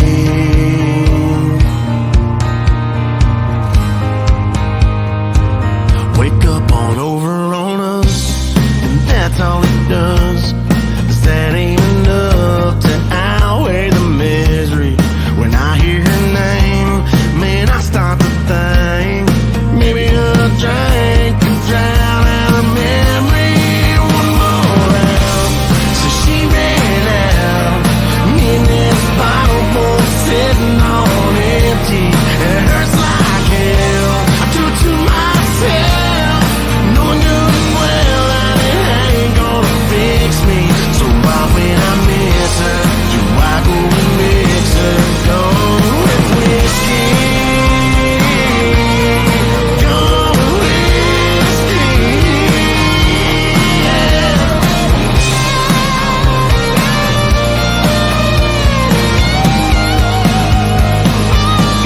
Ever since she left, it's been on my breath. Gotta find a new way to cope with her leaving. But here I am drinking just one more round since she ran out. Me and this bottle both sitting on empty. It hurts like hell. I do it to myself, knowing good and well that it ain't gonna fix me. Why, when I miss her, damn it, I miss her. Why, when I miss her, do I go and mix her? Gone with whiskey. Gone with whiskey. Yeah. Oh, oh,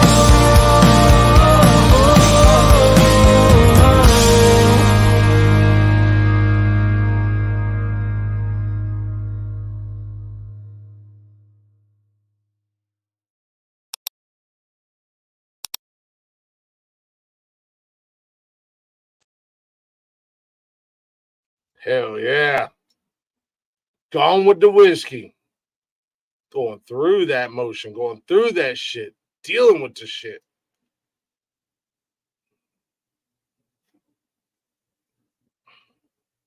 Trying to, there we go. Benji's back in the building. He said the power went out, but his damn lights are on. My man must have a damn generator.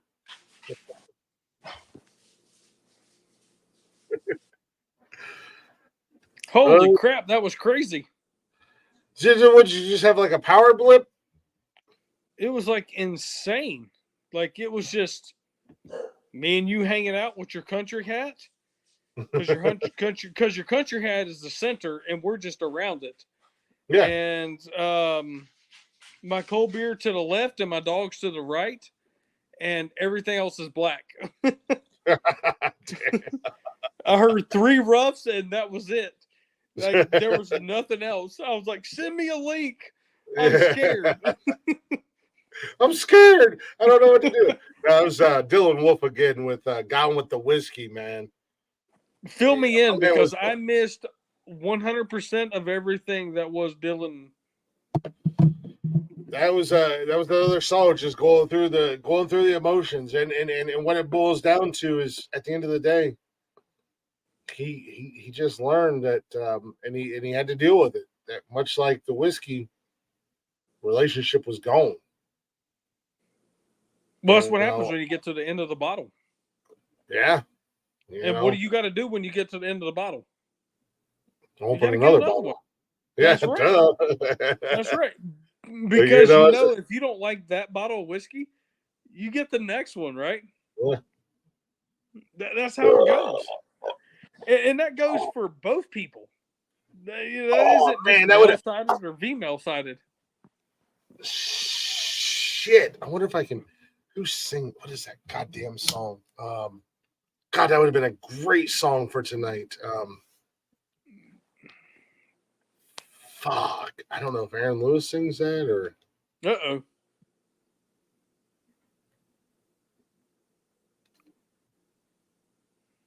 If Aaron Lewis sings it, he's probably a little bit boring singing it. Oh, no, dude. Since he started doing country music, oh, my God, dude. Did he start doing country music? Yeah, he started doing country music. Okay. So he's trying to take Hootie and the Blowfish's... Well, he always wanted to do country music. But he got into that contract in LA, and he sings a whole ass song about it. His first country album, which was amazing. And I tell you what, I seen Stain in concert back at the Family Values tour, and they were fucking terrible. But then you hear this song that Aaron Lewis put out from his country. My God. I'm so glad you seen that, because I seen them on Family Values tour, and I was bored out of my fucking mind with... Well, he was miserable. He was miserable was the word. He was depressed. You hear this song that came out on, and I'll play. You know what? I'm gonna try to make a mental note. Don't let me forget. I'll find it for next week's show. But he did this song. God dang, that is so good. I'm glad you seen them in their alternative or rock style. That it was anything but what they were supposed to be. I was bored. So people were booing. We were all like, even the band was like, "This is not where we need to be." Yes, but when I seen him the first time I seen him, literally Aaron Lewis sang every song, standing on stage like this. Oh, he was standing. That's great, because he was sitting the whole time I saw him. Yeah, and it was fucking horrible. Horrible. Couldn't agree more. I seen him a couple of years ago. Shut up. I seen him years ago.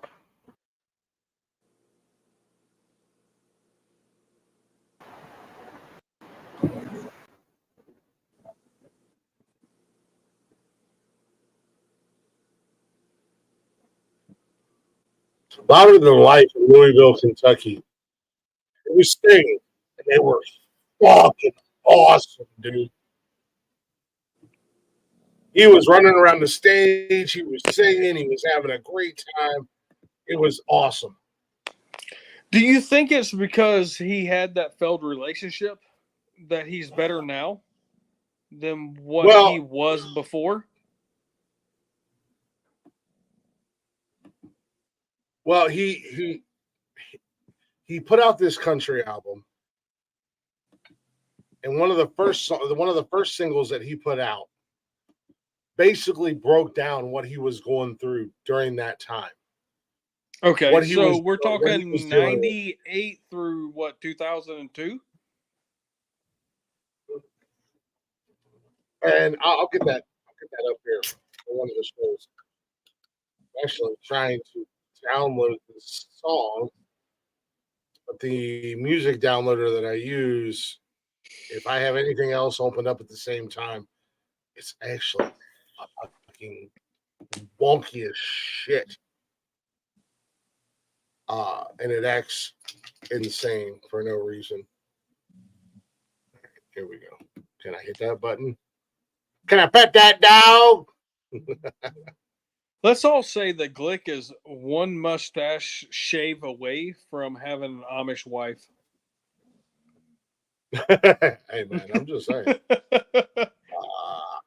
I know. And he's in Ohio. I know a little bit about a little bit of what it comes to Amish girls. I know a little bit about a little bit when it comes to the Amish girls. I tease He's Nikki on all the time and Ramadan. tell her You guys she's watch Amish. out.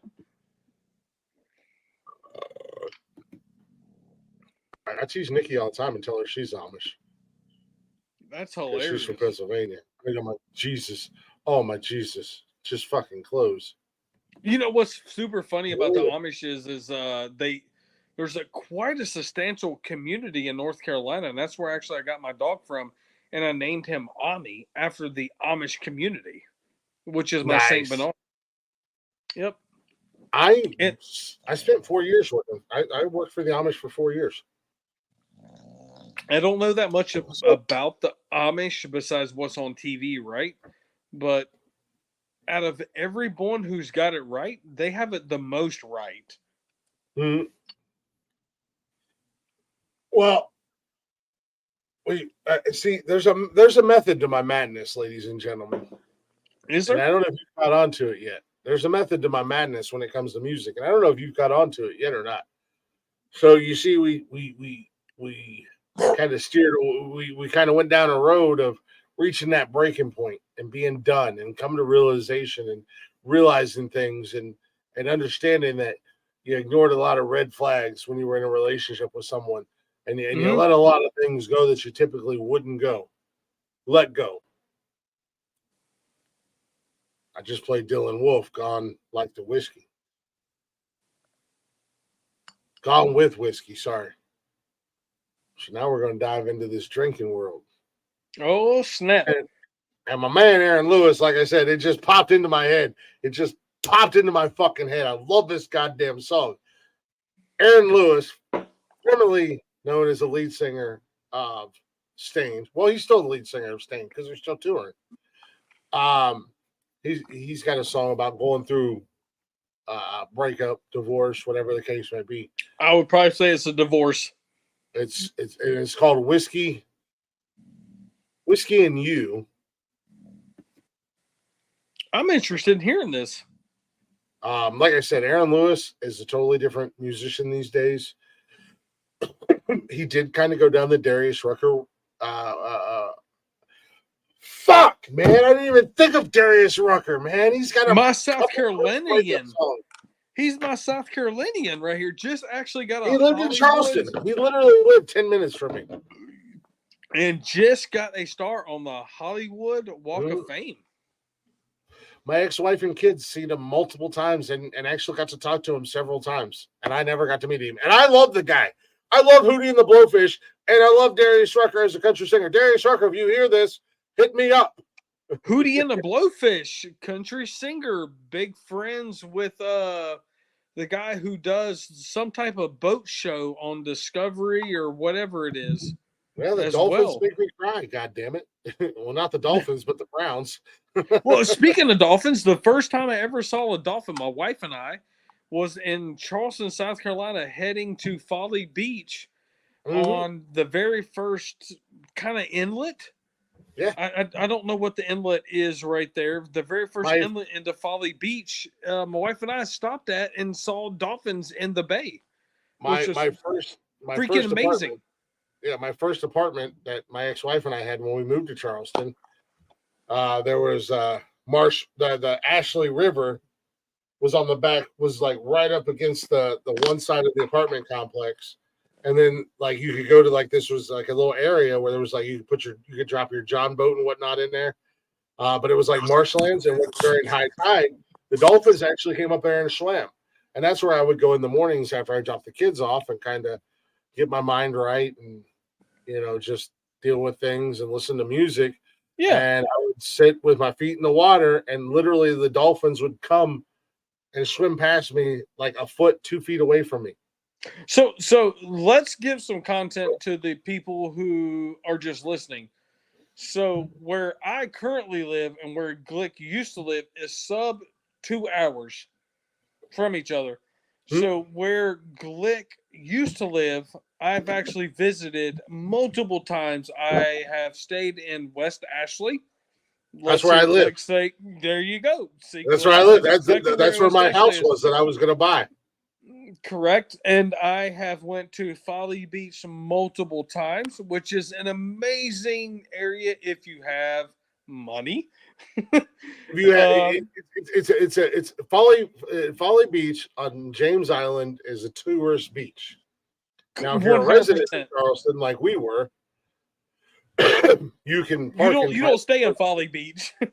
Well, we would go to Folly Beach, but there was residents for Charleston. There was resident parking and a private part of the beach, and it was only for residents.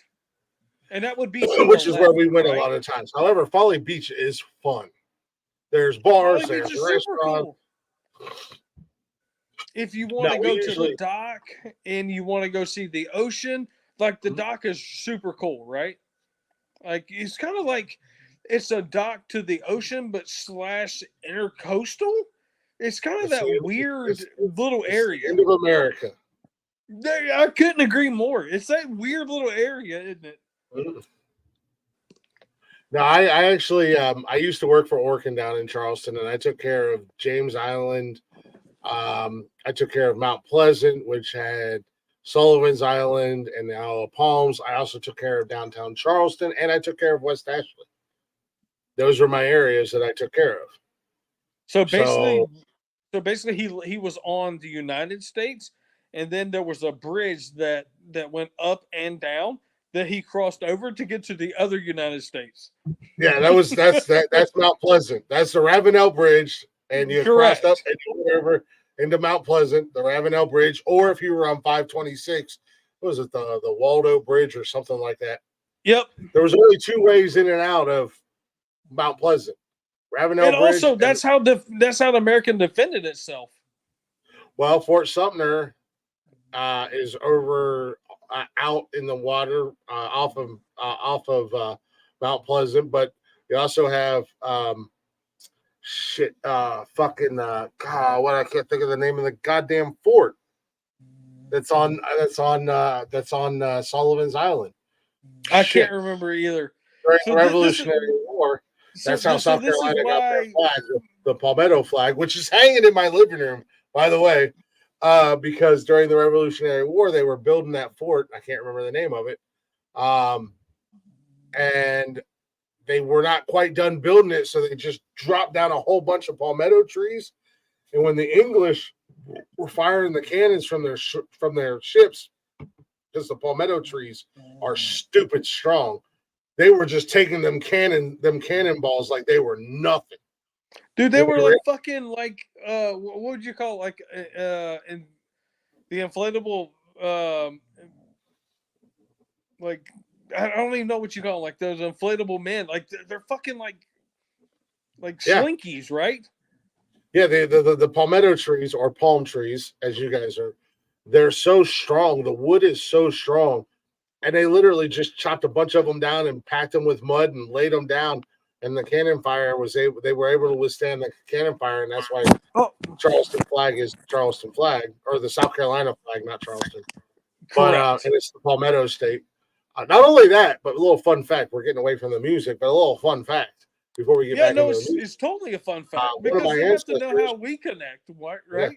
One of my ancestors who served in the Army and was stationed at this fort. God, why can I not remember the name of this fucking fort? I don't know. There's like it's on Sullivan's Island. But one of my ancestors served in the Army. Well, let me play Jeff and look it up. Was a very, very, very famous writer. Served in the Army. Wrote one of his first stories about a girl that he fell in love with in Charleston, but because he was in the Army and he was poor, and her dad was a plantation owner. They were not allowed to be together. And that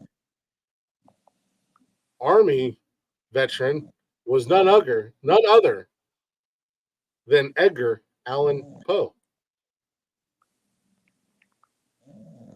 Put that in your old think box and think about it. I'm a descendant of Edgar Allan Poe. My Are you great really? grandma, my great grandfather was a Poe. Anywho, back to the music. This is like a Saturday night conversation. Back to the music. Back to the You want to connect the audience to why we have so much in common, right? Because I'm in South Carolina. You have connections to South Carolina. I'm sub 2 hours from where you are. I've been in multiple times. I've been in West Ashley, Charleston, that whole county in South Carolina, nearing the Boeing industry in South Carolina. Boeing, naval and Air Force bases, and I'm born and raised in Ohio. I'm born and raised in Ohio. And again, that's where I'm from, is Ohio. So you and I have so much in common. It is freaking ridiculous. It's crazy, but it's legitimately crazy, actually. It really is. Yeah, at the end of the day, Ohio's never felt like home to me.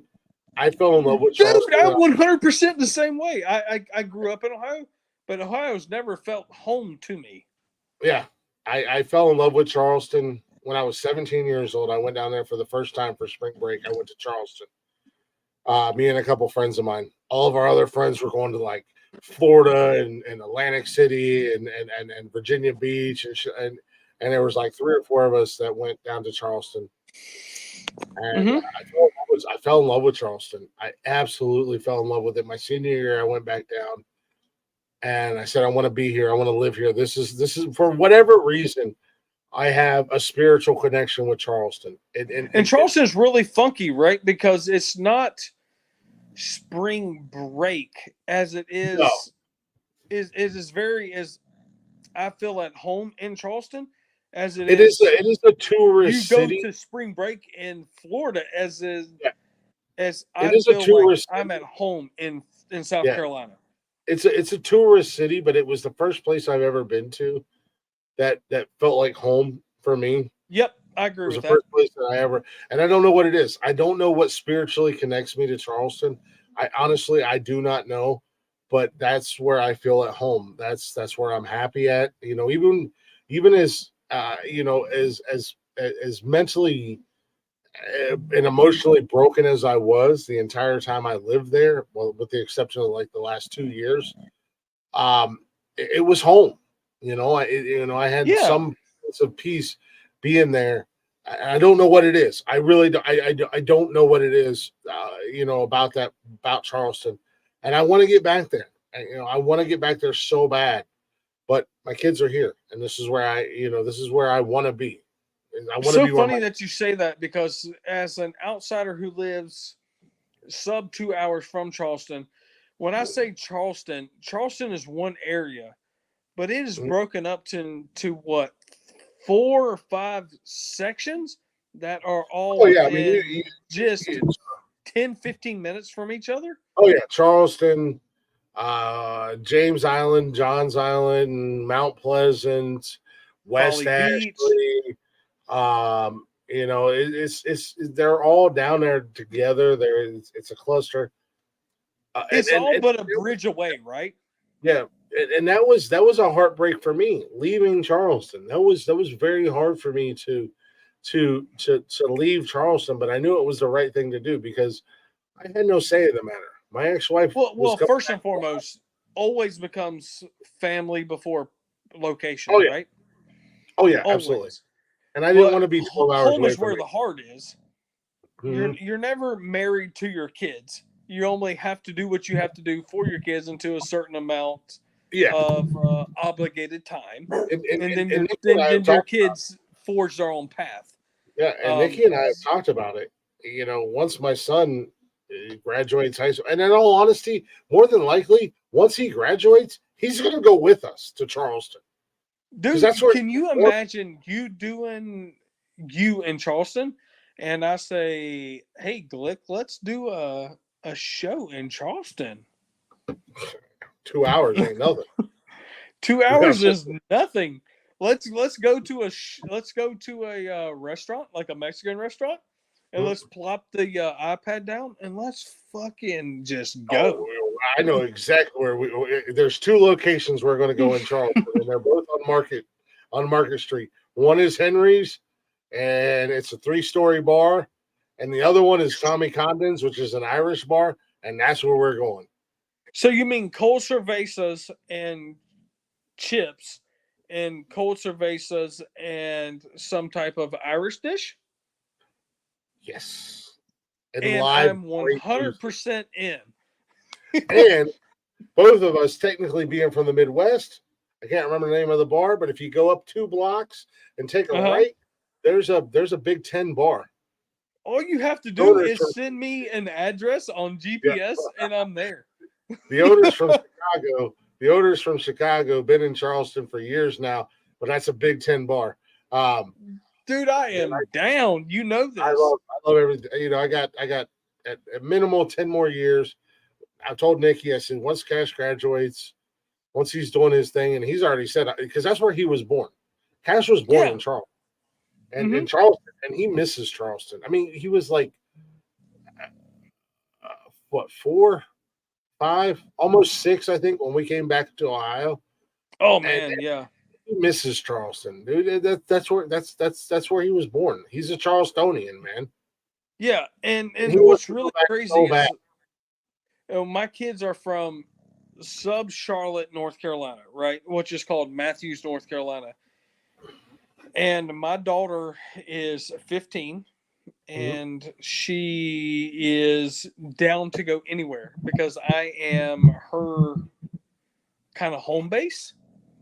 And my son is in Myrtle Beach, and he is down to go anywhere. So anytime I say, hey, what do you guys think about this? My son might be a little bit questionable because he may have some establishment here in Myrtle Beach. But my daughter would be like, dude, let's go. Let's go. Let's do whatever we have to do. I mean, in all honesty, for ourselves. Charleston is a great community. Yeah, if my middle daughter graduated high school and started doing her thing, and my son came to me and he was like, Dad, I want to go to Charleston. I'd be like, all right, well, we got to talk to your mom.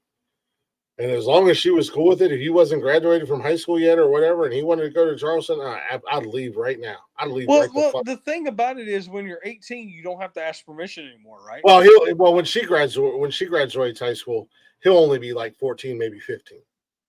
Oh, well, that's obviously completely different. But when you're 18 and you feel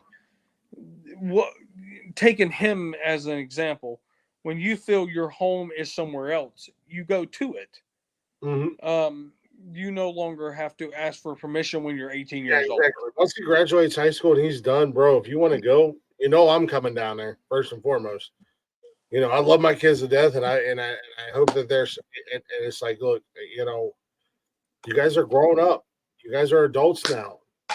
Correct. Correct. I 100% agree with you. Everything you're saying, I 100% agree with you. I guess I have. Maybe in 10 years, the podcast will be making a lot of money, and I can just up and leave. Well, I have never felt as Ohio is home and North Carolina is home. Is it just a guy thing? Maybe that is where we have to forge our own path. I could go out Midwest. I could go to Arizona and do gold mining and be completely off the grid and say, hey, I'm completely cool. I don't know if it's a female thing to where my wife, taking my wife, for example, right? To where we are right at the 3-hour mark away from where she grew up, right? And where I guess technically I grew up from. We're sub-Charlotte, North Carolina. to where she's 3 hours, and she would have trouble moving 10 hours away, to where I don't really have any issues moving 10 hours away, right? Mhm. Because, you know, as my mom and dad need to be buried beside each other, I don't have to be buried beside my mom and dad. Mm. I am my own person. I am my own husband. I am my own wife, to where we are to forge our own path. I know this is so nonsensical nonsense podcast. I know, right? This I is feel where like if you can jump in tomorrow night, we're definitely going to dive down this road. I do want to jump back into the music, though. oh man, yeah, this is so tough for me tomorrow because, you know, just to let Well, your you know, audience we'll be know, live for hours. yeah, just to let your audience know that tomorrow I asked to be joined tonight because tomorrow I have my mom's 60th birthday party. So Tell mom it's I going said to happy be a birthday. little, yeah, it's freaking awesome. It's going to be a little iffy if I can jump on. If I can, I will. If not, it just is what it is. She's out of town on the 19th, which is her birthday. I won't currently be in town on the 19th on her birthday. She'll be in Ohio, where Glick is. Yeah. I'll be in South Carolina where she is in Ohio. So I was like, hey, let me join tonight because I sent Glick a message earlier that I won't be in tomorrow. If I can, it'll be a little Yeah, I mean, iffy. if you can, just let us know. I mean, you don't have to stress it or anything like that. Go celebrate your mom's birthday. Go have fun with moms, and if we'll be on until at least 1 o'clock Sunday. Sunday afternoon. But no, I do want to jump back into the. I got a few more songs here tonight, and we're gonna go a little Let's bit more rock than and roll. Typically I say an hour and a half. We're gonna go a little bit more because I want to get through all these songs tonight. And I've got with the addition of the new one that I just added, I've got 1, 2, 3. Maybe I'll say that one for later. I've got at least four more songs. At least four more songs I want to get through tonight. But to keep up with before Benj and I got into a whole sidetrack conversation left of center, I blame me. We're doing breakups tonight, man. We're doing breakups and dealing with breakups and dealing with heartbreak and all that. And Seeds, 80s, probably the best. When I got the script, I was like, does Mel really not have a breakfast topic? But we're dealing with breakups and going through breakups and going through the emotions and everything like that. And we rolled into the whiskey conversation and the whiskey topic. And this is where I added the new song because this one popped into my head, and this is how I work. But my man Aaron Lewis, lead singer of Stained, branched out on his own and put out a country album a few years back. This is called Whiskey and You by Aaron Lewis. Give it a listen. Let me know what you think.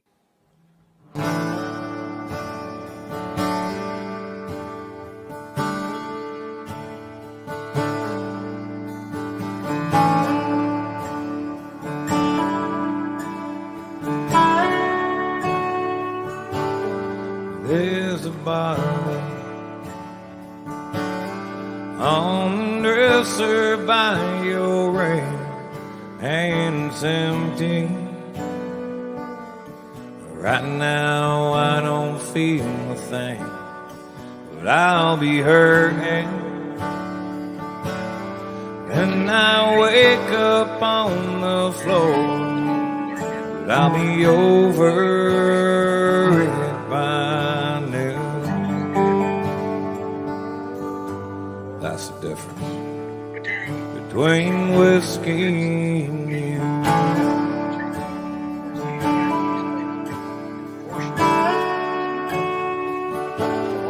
Come tomorrow, I can walk in any store, ain't a problem, 'cause they'll always sell me more, but your forgiveness. Well, that's something I can't buy. Ain't a thing that I can do. That's the difference between whiskey and you. One's the devil, and one keeps driving me insane. At times I wonder if they ain't both the same. One's a liar that helps to hide me from my pain.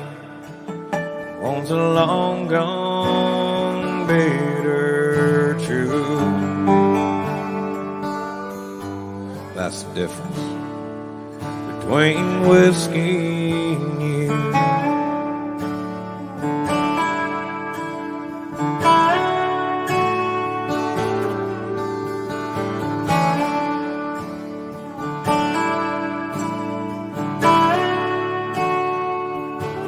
I got a problem, but it ain't like what you think. I drink because I'm lonesome. I'm lonesome 'cause I drink. But if I don't break down and bring it on myself, it'll head out of the blue. That's the difference between whiskey and you. And one's a devil, and one keeps driving me insane. At times I wonder if they ain't both the same. One's a liar that helps to hide me from my pain. One's a long gone bitter truth. That's the difference between whiskey and you. Oh, that's the difference between whiskey and you.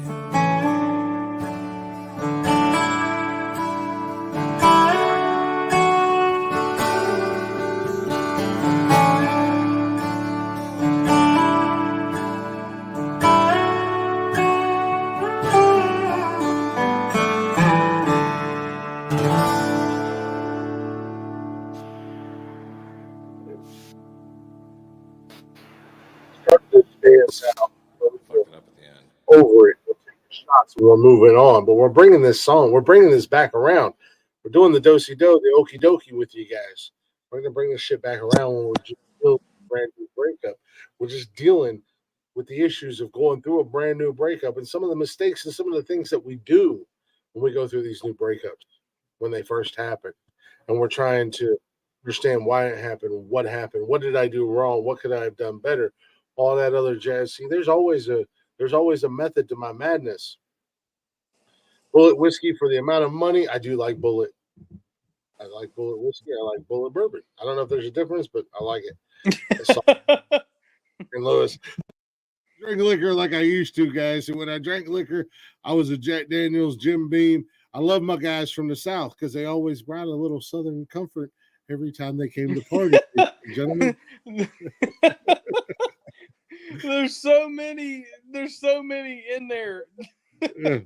I'm just saying, man. I when I was drinking liquor, it was for a totally different reason, y'all. It was to numb the pain. It was to not have with what I was going through. It was my escape, man. It was how I dealt with life, how I drank. Love for all and all for love. Yeah, it didn't have to be fancy. It didn't have to cost me $90 a bottle. This some bitch could have been $25 for a bottle, and I was getting fucking hammered. Like I said, So $25 and some heavy equipment. is what I heard. Jack and Jim were a few good men, and they always brought that Southern comfort with them, baby. That's what I'm talking about. So is it pick up with your right and pull in for your left? Mm-hmm. Okay. I'm making sure because I've never operated heavy equipment, but I'm sure that's how it goes. And if you were good, and some of the equipment had pedal operations, but sometimes the handles were right beside each other. And if you got big bear paws like I do, you could grab both handles and you can operate them. That says a lot for an alcoholic. That says a lot for a drunk when he can operate an excavator that's got the handles side by side that do two totally different things. And he can hold a bottle of Jack in the other hand and still dig on eyesight without the laser. Fucking to grade. Dude, why do I want a fucking gold mine with you? You know, because it is 10:11 right now on your podcast, and I'm an hour and 11 minutes past due to watching Gold Rush, right? Do they use Gold Rush equipment? comes on at 9:00 Eastern Standard Time, mm-hmm. and I push that shit to the side because I am not only a part of Nonsensical Nonsense.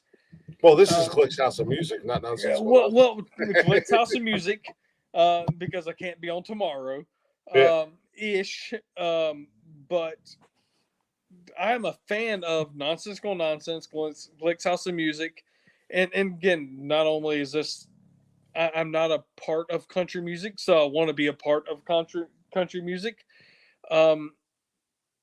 Dude, you're a heavy equipment operator. And I find that badass because I want to be a heavy equipment operator. I've been in the warehouse industry, construction industry, but I've never been a part of heavy equipment. And I wouldn't consider myself an alcoholic. So you got two things on me. I tell you what, man. I don't. Not that I think he'll ever hear this or anything like that.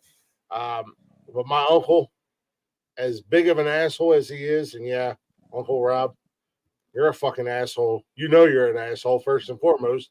Just like I know I'm an asshole. We're cut from the same goddamn breed.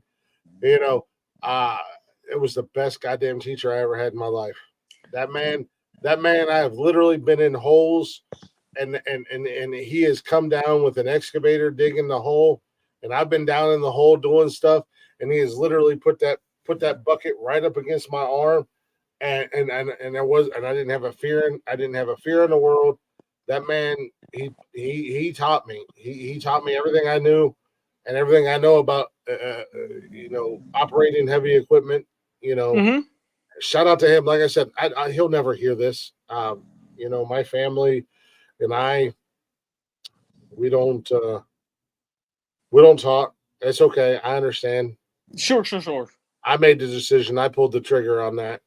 Yeah, and that's been touched on Nonsensical Nonsense. Yeah, shout out to my uncle. If you ever happen to hear this, and you taught me a lot, and you put up with a lot from me. But one thing you couldn't teach me how to do was back up a truck and trailer, because I could not back up a truck and trailer to save my life. But so would you consider an asshole as the best teacher because their expectation of? Oh no, he's just an asshole in general in life. Okay, but their expectation of you getting it right is for top notch / production. No, it's okay. He is one of the best heavy equipment operators I've ever seen in my life. He's fantastic, and he has the bar set to a certain level. Yep. And like I said, I learned a lot from him, and I'm grateful for everything that I've learned from him. Like that's kind of what I was saying. He's an asshole as a dick or a negative thing. I'm saying he's an asshole because that's what he is. I'm an asshole. Well, that's what I'm saying, because you expect a certain amount of this is what it is. Just in life, and this in is general. the minimum you need to meet to be productive. Just in life in general, he's an asshole. Oh well, if you're in general a life, yeah, that's a little different than I'm the same way. I come from a long line of assholes on both sides of my families. A long line of assholes and some bitches. We are who we are. if you're at your job and you're being an asshole, I think to a certain point that's acceptable because you want people to meet your expectations, because this is what qualifies as production, and this is what is the minimum that you need to expect to get ahead, right? Yeah, exactly. And then if you're just an asshole in life, well, that's just because you're an asshole in life. Yeah, just an asshole in general. But when like my company that I work for, they had a kid work with me. They hired me on the very first day. They gave me my keys, showed me where my buildings were, and they said, "Oh, by the way, we have a young guy who works here, and we would like to have him shadow you, based off of my resume, just based off of my resume in general." I'm like, "Okay, that's fine, but I'm going to tell you within 5 minutes if he's worth my time.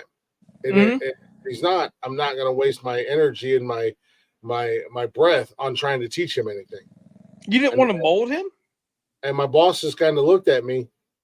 And I was like, I've been in this game for a long time, and I can tell real quick the difference between somebody who's here for a paycheck and somebody who's here to learn. Well, see, I'm only willing to teach somebody who's willing to learn. Well, see, I'll stop you there, because if no one is there, first and foremost, for a paycheck, I have no desire to teach them, because that is my minimum requirement. You have to be there for a paycheck. Secondly, you have to be there for the best you can be. I think it depends on the job you're in. I work for Coca-Cola, if you want to actually learn, if you want to actually learn, you're going to get all my time. You're going to get all my time and all my energy. If you're, when I say if you're just there for a paycheck, that basically comes down to somebody who don't fucking care, and that's how this kid was. And that's so weird, because I think you and I would get along if I was there for a paycheck, and you and I could talk. Well, you would be willing to learn, Well, because to me, obviously I'm there to get a paycheck, but I'm also there to do a job. And because if I would see you were as like, competition.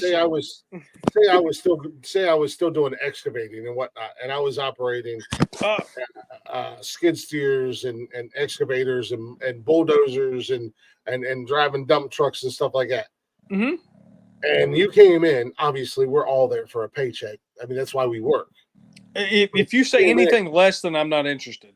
Yeah, if you come in there and you're actually like, you show that you want to learn how to drive a big ass fucking bulldozer, for instance, and you want to actually, you don't want to just drive it and run a building over, but you want to learn how to fucking grade and do this. How about that? Let's say what you said right there. I want you to teach me how to drive one, because I don't know how to drive one, but I want you to teach me how to drive one, and then I want to do better than you. That's the kind of person. At the end of the day, not to compete with you. No, but at the end of the day, when I train somebody, you hit the nail on the head. When I train somebody, I train them to be better than me. I've trained a lot of people in life, in construction. So when are you coming down to South Carolina again? Because I'm interested in going into business with you. I do got to get back down there. My kids were actually talking about that, wanting to go down and visit. Even when I was bouncing, and we would have new bouncers come on. I'm not training you to do a job. I want you to be better than me. At the end of the day, I honestly, for the podcast instance, Jeff's never done anything like this. Mm-hmm. Jeff's never done any live streaming. He's never done anything like what we do. He just jumped in and we started doing a show. I want Jeff to be better than me, but there's more to that than just turning on a camera and talking into your microphone. And at the end of the day, that's all Jeff wants to do. And that's fine. Well, there's a reason why you and I spent 2.5 hours after a show. Exactly. And we talked about what not to hate on Jeff, just to say that to everyone who's listening and watching. Yeah, I know what you want to do. Mm-hmm. And I'm giving you not only a platform, but whatever knowledge and I'm no expert by no means. I don't know. You're giving me leeway. Yeah. But I want you to succeed. You absolutely do. You know, and I've told people this a million times, and nobody believes this. I'm not the monster that everybody has made me out to be. However, if you want me to be your boogeyman, I'm your boogeyman all day long. I'm your back. I'm your, I'm what, but, and this is something that, Lady and I have discovered in the last couple months since we've actually been talking and repaired the damage that was done in the past, and her and I have become friends. I will put everybody in the world above me.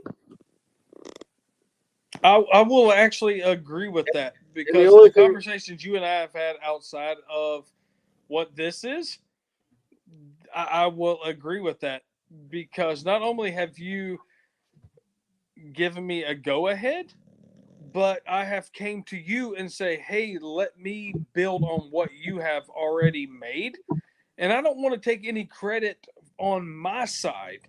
Mm-hmm. I want to build on what you've got going on, because what I've got going on, let's say Twitch, because I'm not on Facebook, I'm not on any other social media, because I don't like social media, but I want to build on, God, I don't know how to say this, because let's say Smodcast, right? I don't really know how to say it in any other way.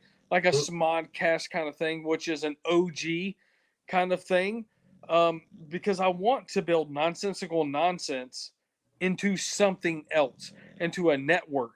Because not only do I think you can be a Glick show on Mondays, a You and Jeff show on Wednesdays, a Glick show on Fridays, a You and Jeff show on Saturdays, there can be other things that is nonsensical nonsense. Oh, nonsensical nonsense is broad, and it's freaking amazing what nonsensical nonsense can mean.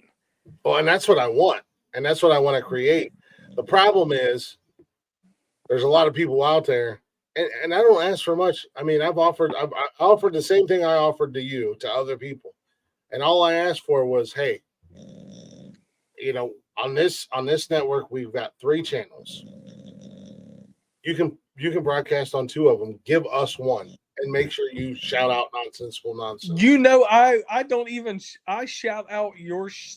Oh yeah, even a part of your stuff. Yeah, because you guys are fun. You don't. You're not like I watched bound to anything, right? And that's what I enjoy. Yeah, I watched a podcast with someone last night, which I'll bring this up tomorrow night. And I was in the chat, and not once did this person show any kind of love towards nonsensical nonsense, other than saying, and this is the other thing you got fucked up. I didn't ask you. You asked me first and foremost. And I'm going to bring this up tomorrow night with said person. Because he's a little bit full of himself. But it was like, just give fucking, don't talk about support if you ain't about support at the end of the day, man. And that's all right, let's do it. I am Benji Games 2 on Twitch, and I 100% will shout out nonsensical nonsense 100% of the time, and show love to Glick and Jeff 100% of the time, because you know why? Those guys are fun, and they have a positive show that is all about laughing and not giving a shit, right? Mm-hmm. And having fun. That's what it's all about. If you are strict and in a certain zone, or like, well, we have to abide by these set of rules, I'm not interested. If you are about not caring, not fitting in a certain mold, I'm all about it. Like, how about this? The other day I streamed, right? I think it was like 20 something minutes or whatever. And I didn't like the way my chat was going. I ended my stream. You might have been in. I got pissed off at my stream, and I ended it because I said, you guys are not positive enough. And I was like, I'm not going to tolerate that, because I don't want negativity. I was trying so hard with that chat to bring up, and then it got to the point where I was just making fun of them. Yeah, and I was like, I'm not going to tolerate it because there's so much negativity in this world that we don't need to add more to it. And I understand. Excuse me. I understood why they were negative about what they were saying. Every gamer, but they don't need to add to it. And I was not going to tolerate it. And I immediately, what did I do? I ended my stream.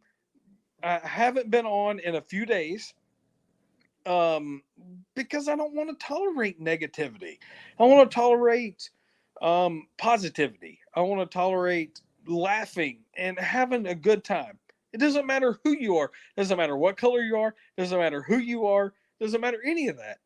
Let's have fun because there's so much negativity on the news. Let's go to things that we look up. We look up like in punching in letters and it equals words. And then we hit the search and then we find things like what we're on. And let's have fun. That's what it's all about at the end of the day. And I wasn't going to tolerate it on my stream. So that's why I promote you guys, because I want to be a part of what you guys do, and let's have fun. And I only promote that on my stream too. And as soon as it became negative, I ended it. You know, and I appreciate what you were doing in this stream, and you know you tried, but the stream didn't go that way, and I immediately exited that stream. You have to do what you have to do. Yeah, exactly. I agree 100%. Well, you know, kind of see. This has been a wild Glick's House of Music tonight, but I'm gonna bring it back around because, like Benji said, you know, the negativity and the stuff like that and whatnot. Sometimes we find ourselves in the same circle, the same song and dance. We keep doing the same things. I don't know. What's this? That's the circle. Yeah, it's like, you know, sometimes we find ourselves caught in a vicious circle. And again, this is how good I am. No matter where our little fishies swim, I can always bring it right back around to my initial plan and my initial thought. So a lot of He's times calling me out. No, I'm not. No, I'm not. Now, I promise you, I'm not calling you out. I'm calling myself out. I'm calling other people out who have been in relationships and have gone through the breakups and gone through the motions and trying to deal with stuff and you know, just trying to life. Just trying to feel whole, just trying to be happy and making the same constant mistakes in life. And that brings me to this next cluster of songs that I have for you guys. And you're probably saying, what the fuck is Glick talking about right now? That's what I'm always saying. A lot of people say that. But I promise you, there's always a method to my madness. I promise you that. And this next cluster of songs, as I said, we're talking about, you know, whiskey. We were doing the whiskey songs. We were talking about that. We were talking about drinking and whatnot. I got to figure out which ones how I want to put these in. That's no. Where the hell are they at? I'm ready for it. Yeah, you know what? You guys haven't heard from this guy yet tonight. My man Cody Jinks. Never heard of him. Let's go. Well, you're about to hear of him now. I'm excited. Must be the whiskey. See, this is all part. We're traveling down a road together. And we're getting to where I want to go. Again, you're doing the same song and dance, everybody. Glick's driving, I'm riding. Yes, sir. I pay for the gas. You bring the oh, shit. Here we go. I got the gas, you got the bruise. Oh, boy. I'm glad I wasn't ass. This is, I mean, see how many bruises you get in you.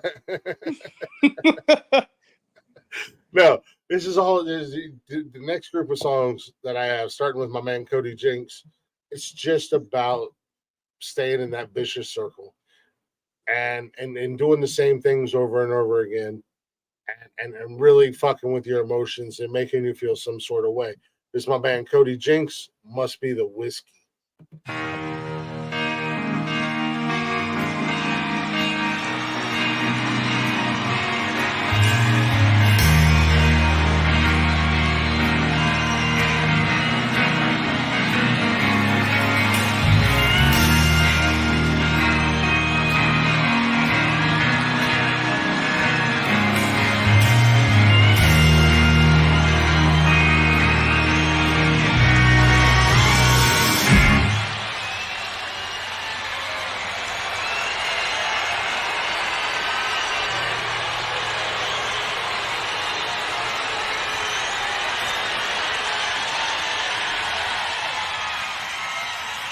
No, I'm not going crazy, but lately my head and my heart seem dead. At least 8 million miles apart, and my heart says to love you, my head says to run. It's like my heart is too afraid to tell my head what it's done. I know that it can never be the way it was, even though you'll be the death of me. I can't give you up. Too much is not enough. It's not the lust, it's not the lust that grips me.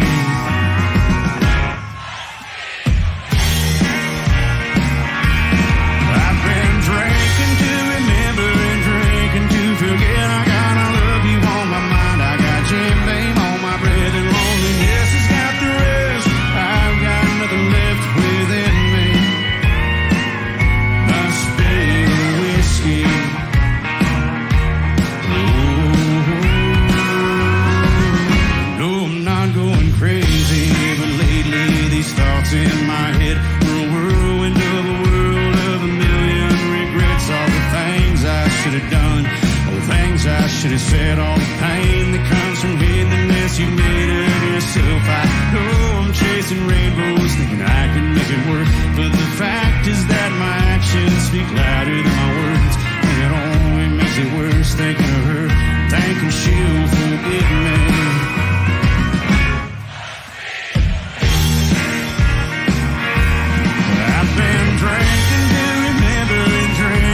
Forget I got all of you on my mind. I got your name on my breath, and loneliness has got the rest. I've got nothing left within me. Must be the whiskey. Oh, Red Rock!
Must be the whiskey.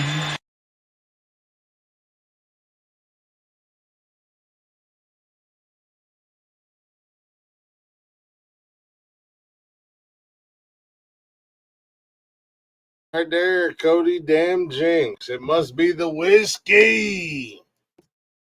Yeah, buddy. Go ahead and give Cody Jinx some love, y'all. Check him out on YouTube and then follow him everywhere else. YouTube got us again, man. It's the third strike for the night. So, do you think it must be the whiskey that they got us? It must be the whiskey that they got us. Well, I can't hate on that then. I'm not a whiskey guy, but I'm a bourbon guy. But I understand that it just takes a little bit more age. I feel like I almost feel like at the end of the day, the Glick's House of Music should be a Twitch exclusive. Well, I think it doesn't even matter if you ask permission or not. Because YouTube doesn't give a shit. YouTube's like, fuck you, Glick. We're going to smack YouTube is exactly like, fuck you, Glick. Yeah, I mean, YouTube, if you're going to smack my pecker, at least let me fucking nut on your face, YouTube. Well, that's the money shot, and Yeah, I would love to see shot, that. YouTube. Yeah, I'm just saying. If I'm going to be here for the whole routine, I might as well see the money shot. Right? Twitch is. I almost feel like at the end of the day, I think moving forward, Glick's House of Music. I don't want to be that guy though. I hate to be that guy who's like, it's an exclusive. You can only find it here. But I feel like Glick's House of Music is going to be an exclusive on Twitch. So is it punishing you on Facebook as well?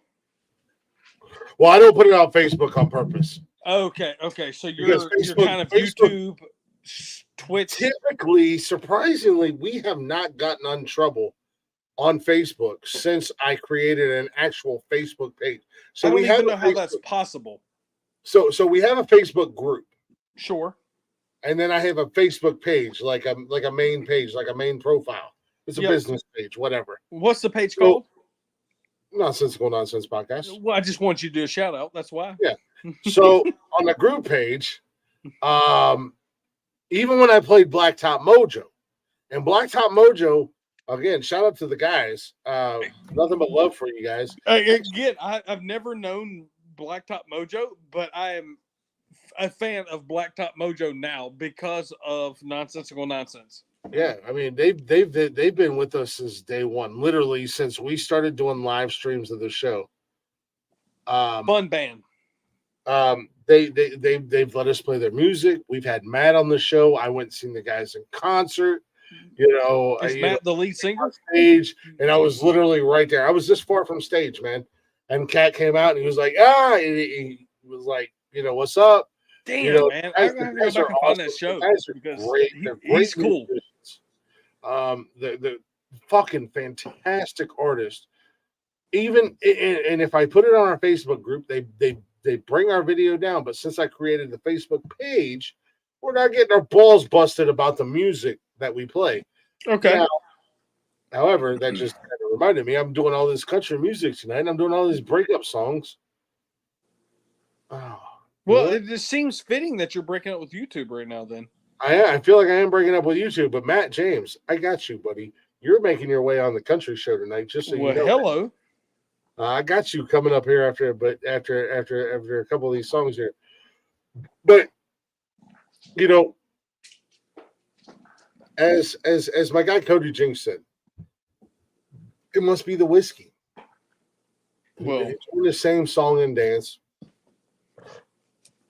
And one of the worst mistakes that we make when we go through a breakup, whether it's a long-term relationship or a marriage or whatever the case may be, one of the worst mistakes we make, even years later down the road, after a breakup, and then you reconnect. And this is kind of where we're going. And I'm going to jump into this next song real quick. I don't know if you guys have ever heard of Chris Stapleton, but Chris Stapleton did a song. Is that American Idol? How great Chris Stapleton is. Chris Stapleton is an amazing musician. I've been asked multiple times, as far as vocals go, what do you look for? What do you like in an artist? Obviously, you guys know Matt James. You know Blacktop Mojo. Some of the artists that I played last week and into this week. This is what I like. I like an artist who has a gravelly voice. I like an artist who's lived life. I like an artist who's been through it, and it comes out in their voice. I don't sing. I can't sing. I do sing all the time, but I can't sing. Like I'm never getting a record deal. But in my normal day-to-day voice, you can hear that I've lived it. I've gone through it. I've been through life. Life's whooped my ass. Life has drugged me through the mud. But I still keep getting up. And that's the kind of voice that I look for in an artist and a singer. And Chris Stapleton has one of those voices. We all like a connection, right? Yep. And Chris Stapleton did a song. And like I said, you're going through the motions. You whether you're freshly broke up, going through a divorce, whatever, or you reconnect with somebody from your past.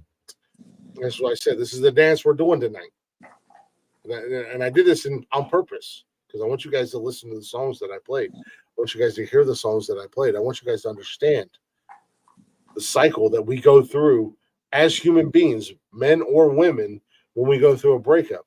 This is Chris Stapleton. This is live Chris Stapleton at the CMAs with You Should Probably Leave. I dig it.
same, and I've been watching you sleep.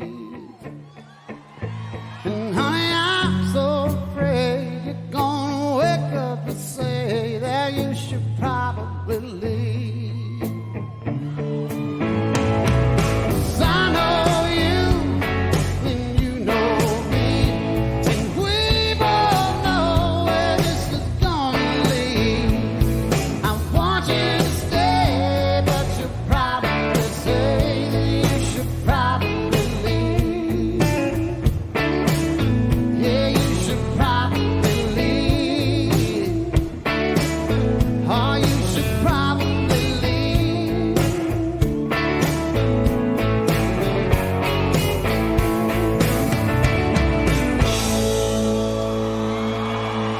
Thank you. I want you to stay here, but you should probably leave. Yes, sir. Yeah, man. Come on. We all made them mistakes. We all gone back before. We've all gone back and done it again when we know better.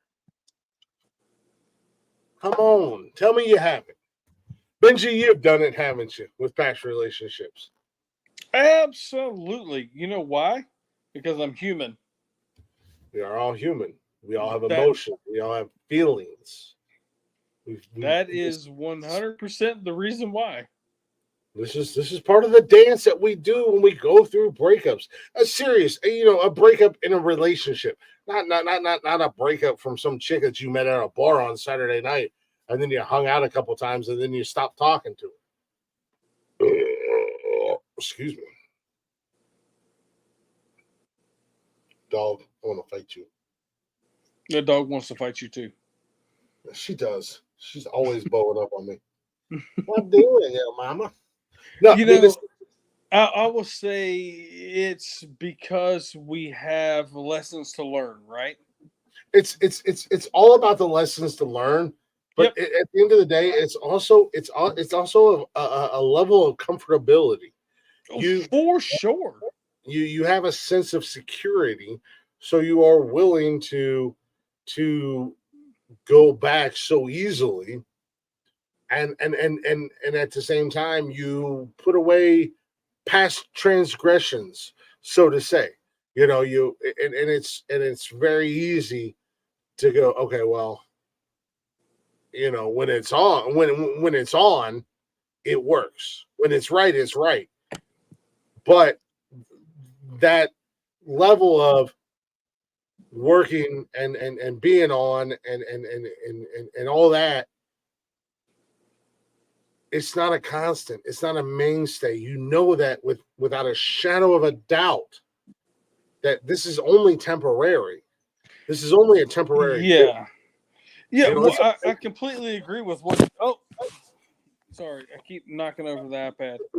I completely agree with what you're saying, because there is exactly what you and I are saying, is because there's a comfortability, and it's like, oh, I've learned from what I've done, but there is also a means to a gratification, whether it's a relationship wise or sexual or a comfortability, and a lot of it is sexual.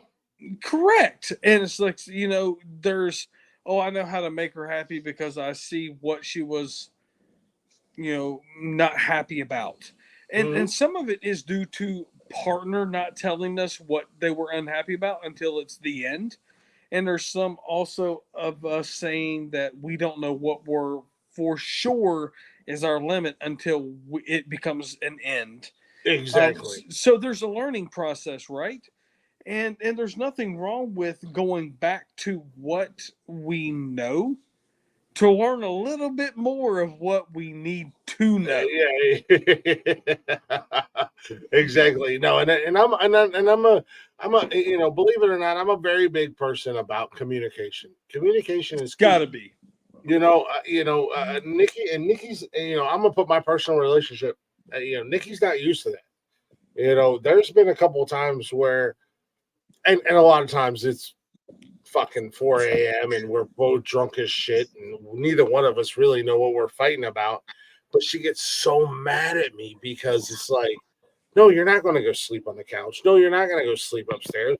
We have a bed together, and we're gonna fucking talk about this. We're gonna discuss this situation, and then tomorrow morning or tomorrow afternoon or whatever it is when we wake up. No, we're just not gonna pretend like nothing happened. I want to talk about it. I want to communicate the issue. And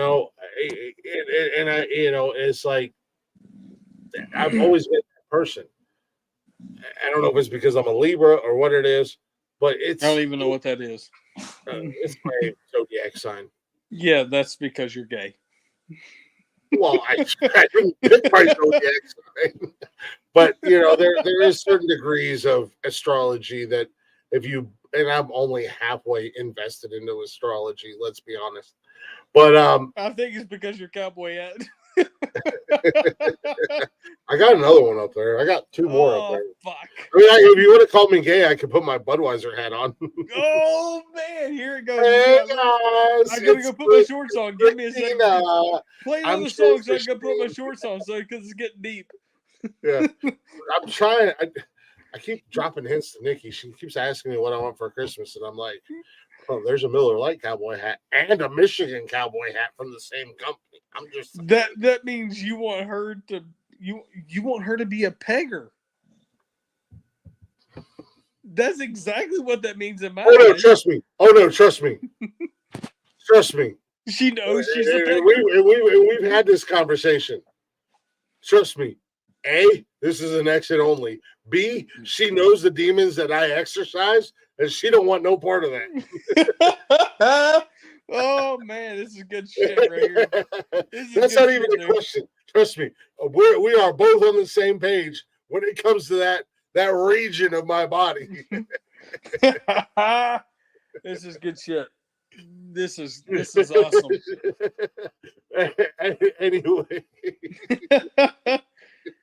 all it took was a cowboy hat and a couple of country songs. Hey man, I love country music, and I love my cowboy hat. Anyways, we're gonna continue to push through this because we're almost done, and we're at that point. Like I said, this is all about making mistakes and doing the same song and dance because we don't know any better. And I got my man again, Morgan Wallen. My man's in them, Morgan Wallen. If this shit don't hit the nail on the head, I don't know what does. I'll say this: is it not that we don't know what we're doing, as in so much as we don't know what we're doing and we're trying to learn at the same time? I think it's more of trying to fill a void. Yep, and at the same time as we have to learn what that void is. Well, I think we're past learning. With the last couple songs I've played and with the song I'm about to play. Hold on. I think it's more of filling a void. And it's a lot of self-gratitude. It's a lot of making ourselves feel better about a certain situation when we do the things like Chris Stapleton said in that song. You should probably leave. He knew he was messing up. He knew better than to go down that road, but he still went down that road. Yeah. Well, but I think at the same time is you have to learn what road you have not to go down to what road you have to go down to, right? Well, it's not a matter of learning. Like, it's not a matter of learning when you already know better, but you're doing it anyways. That's why I said it's not necessarily a learning thing. It's a matter of filling a void because you already know better. Yeah, but even though you know better, we still repeat the same mistakes, right? Well, yeah, because in general, because you have to reinsure. Like, it's like the first time you do something wrong, you're like, man, did I really do something wrong, or did I do something that was kind of off skew?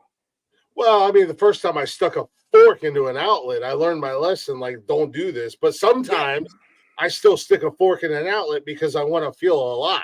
That's exactly what I'm getting at. Is that second part. I'm not learning a lesson. I already know the lesson. This is going to fucking hurt like hell. But I'm still going to stick the fork in there just because I want to feel alive. I want to feel something.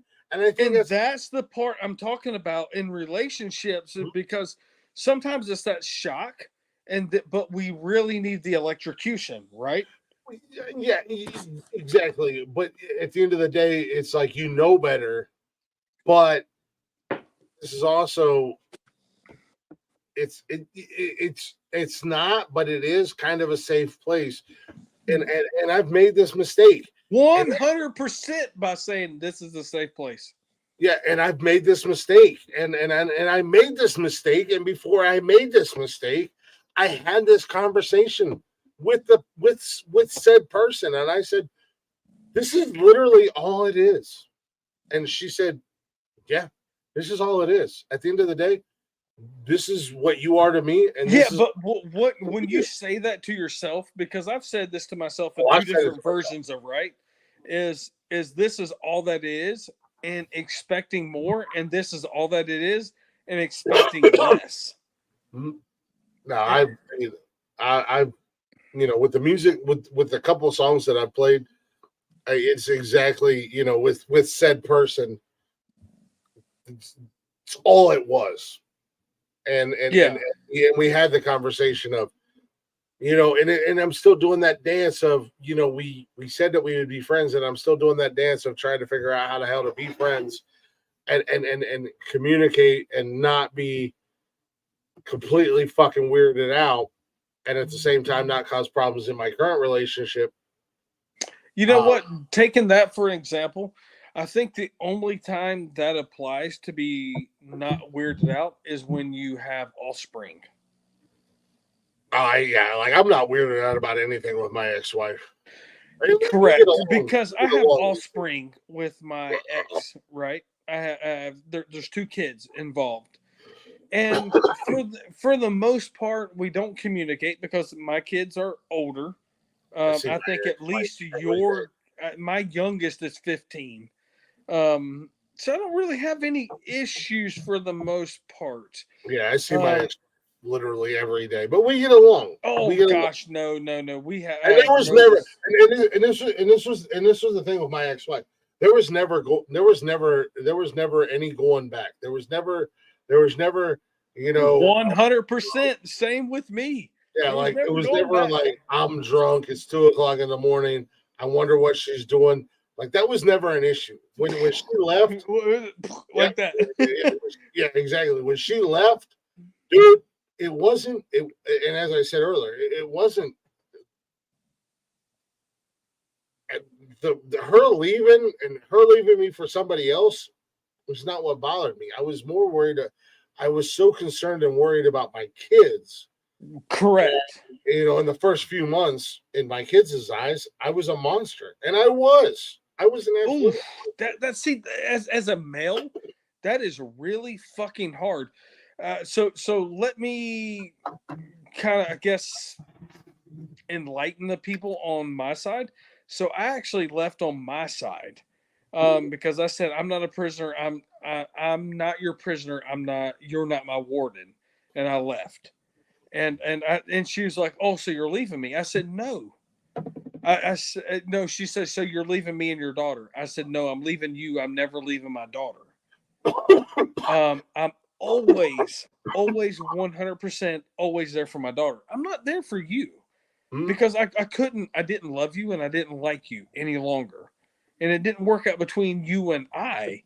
But that doesn't mean I don't support you as her mother, and I don't. And I'm 100% there to back you, and I am 100% there as her dad. I mean, my daughter is literally the best friend. She is the coolest freaking chick I know. How about this? So today is Friday, and I'll say today is Friday. So 7 days ago, literally, I sat in a parking lot for roughly 3 hours while her and this potential boyfriend walked around the mall, because I want to show my daughter support. I want to show my daughter she can have support from her dad, and she can also have protection from her dad. And it's as long as she's happy, I'm happy. But as soon as she says, something's not right, I'm the fucking dude who is right there by Mhm. her side saying, you back up because I got the bullshit. Right? It has nothing to do with her mom. Yeah. And you as a male who know exactly what Well, a no, I mean, I had to learn that, you know, what I thought I was doing to make things easier and better for my kids, I was still bending over backwards for my ex-wife, and I had to learn. And yeah, no that's disrespect towards her. that's bullshit. Yeah, no disrespect towards I had her. to It was learn like, that too. oh, you know what? I got to put the kids first, and I'm killing myself. Like I'm literally killing myself. 100%. High five, pal.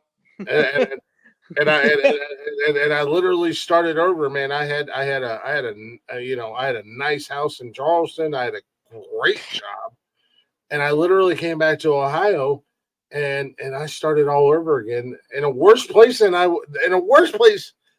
than when I was 18 years old when I moved out on And my own. you know, saying that right there is what a lot of people don't understand is when you leave what you have, you're taking at least 2 steps back from what you Oh, I have. took like 20 steps back, man. I literally was And in a worse position than I was when I was 18 years old in my senior year of high school. And I moved out. I moved out like a month into my senior year of high school. I moved out of my parents' house. yep, and I agree with that because you and I have had conversations Mhm. off of stream, and he is right, people. He took steps back, and as literally left. males, and as males, that's what we do Mhm. to do what we have to do to be males as providers, as Mhm. in fathers, and things like that. 4 or 5 years ago, whatever it is, I literally left a 6-figure job a year. I was making 6 figures a Yep. year, well over 6 figures a year. I'm just kind of waiting for Glick to come down to my area so we can build something together. Yeah, I mean, I had a 3-story house in a beautiful neighborhood in Charleston, South Carolina. God, they really don't know what the conversation we had between 1 a.m. and 4 a.m. do Yeah, I know, right? they? I was getting ready to buy this house, and I gave everything up, and I came home, Yep. and I was literally making from 6 figures Mm-hmm. to 30 grand a year. With great landlords Mhm. looking out for your best interest. Well, yeah, landlords that were going to sell me their house and take care of me, and I was going to buy the house. Yep. I came back to Ohio, and this is the shit. We're talking about breakups. We're talking about relationships. We're talking about all this Yep. shit tonight. I came back to Ohio. I was making the first job I had. I was And making. not all breakups have to do with just relationships. No, it's just in general. You know, I was. Sometimes it could be just what we have going on in life, and we Mhm, having to start over as males mhm. and saying, "Hey, this is the cards we're dealt, and we have to, kind of like adjust to what those cards are." And And, saying, you know, and I don't want to put it on just males. Unfortunately, men do get a bad rep but there are some women that are out there that are doing the same thing. absolutely, But I agree you with know, that. like I said, I'm 6 figures, beautiful 3-story home Hmm. to an apartment. I was making maybe 30,000 a year to an apartment that was smaller. Granted, it was 3 bedrooms, but it was smaller than my garage that I had in Charleston. Hmm. But I made it work. And Yep. then, you know, conversations with my ex-wife, and I don't want to put her business out there, but conversations with my ex-wife and whatnot. The kids were better with me, and now I have full custody of my kids. But not saying you're the one that moved to Ohio. I You're moved to Ohio.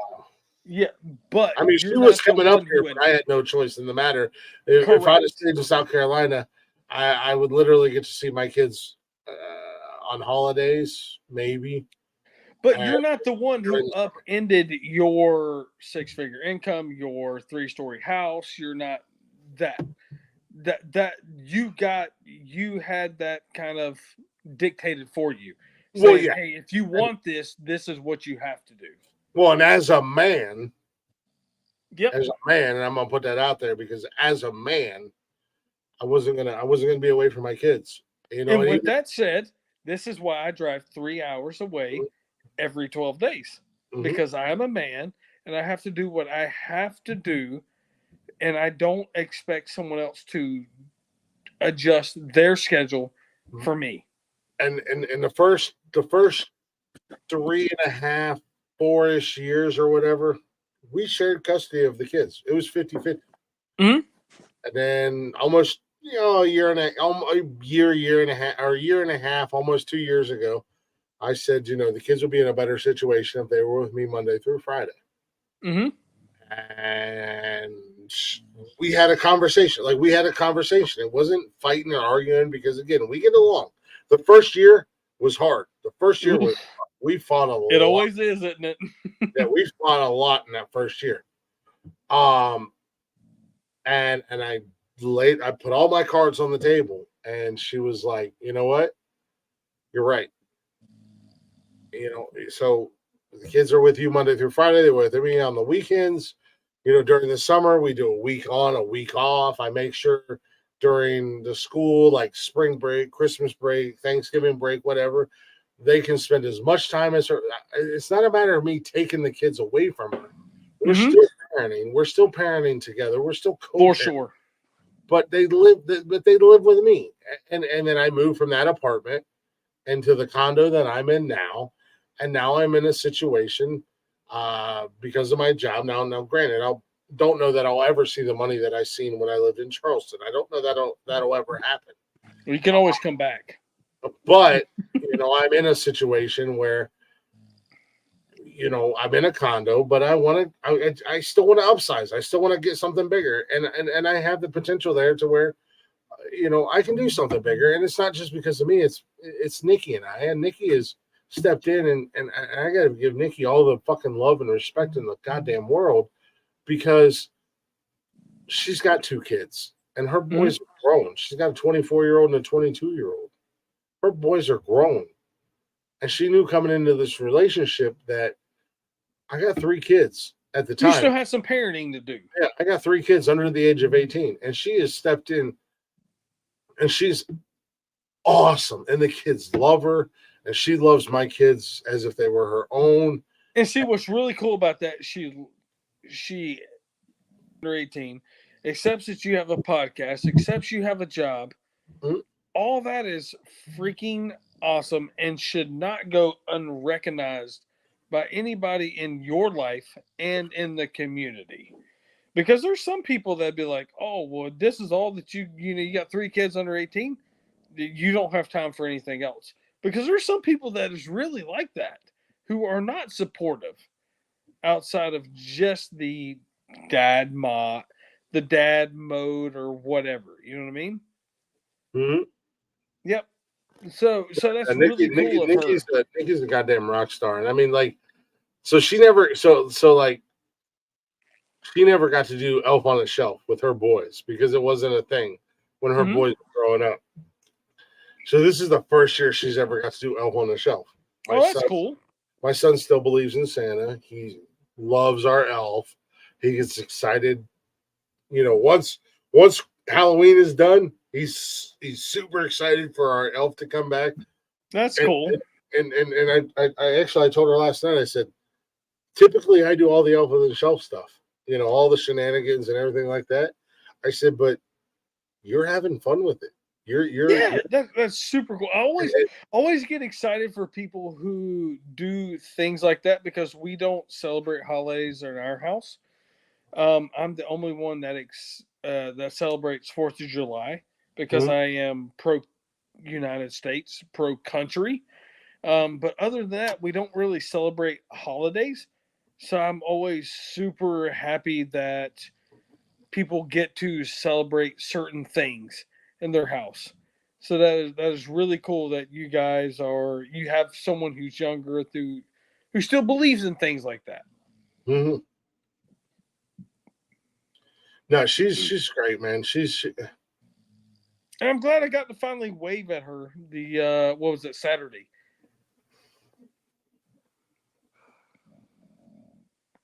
You guys were having quite the riot on Saturday. Oh my god, dude. It was nuts. I felt like shit Sunday. We slept until 2 on Sunday. I'm glad you did because my ass was up at 8:30.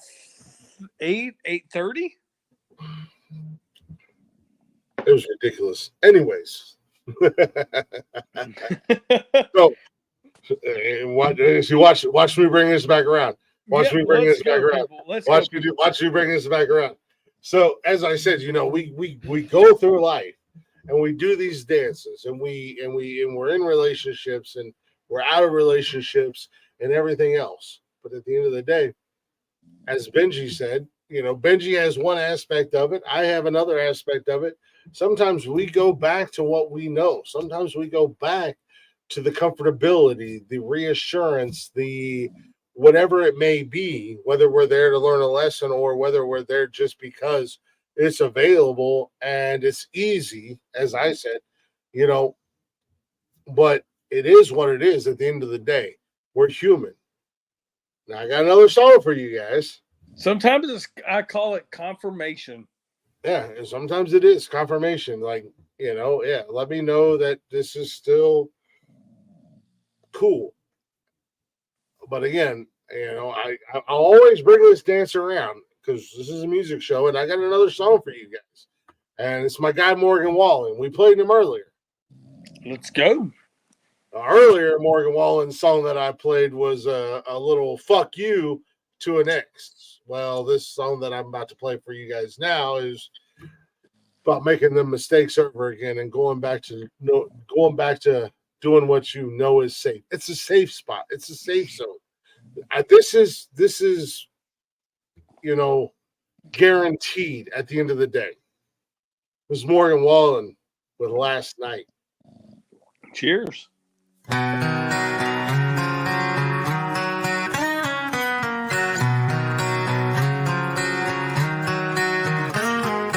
Last night we let the liquor talk.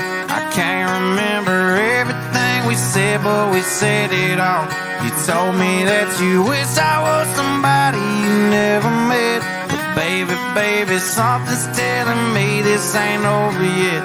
No way it was our last night. I kissed your lips, make you grip the sheets with your fingertips. Last bottle of Jack, we split a fifth. Just talking about life, going sip for sip. Yeah, you know you love to fight, and I say shit I don't mean, but I'm still gonna wake up wanting you and me. I know that last night we let the liquor talk. I can't remember everything we said, but we said it all. You told me that you wish I was somebody you never met. But baby, something's telling me this ain't over yet. No way it was our last night. No way it was our last night. No way it was our last night that we break up. I see you till I turn the dust. You call your mama, I call your bluff, and in the middle of the night pull it right back up. Yeah, my friends say let her go. Your friends say what the hell, I wouldn't trade your kind of love for nothing else. Oh baby, last night we let the liquor talk.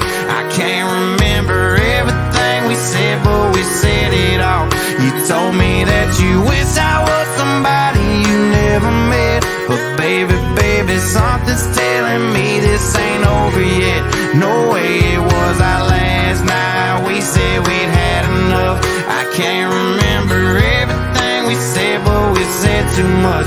I know you packed your shit and slammed the door right before you left. But baby, something's telling me this ain't over yet. No way it was our last night. No way it was our last night. I know you said this time you really weren't coming back again. But baby, something's telling me this ain't over yet. No way it was our last night. No way it was our last night.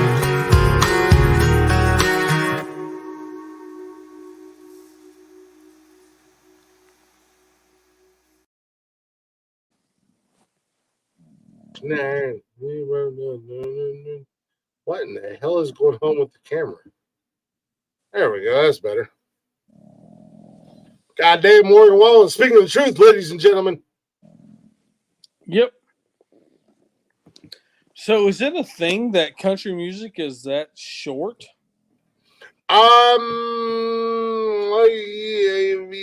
Yes and no. Okay. So this was kind of an experimental thing for me with country music tonight.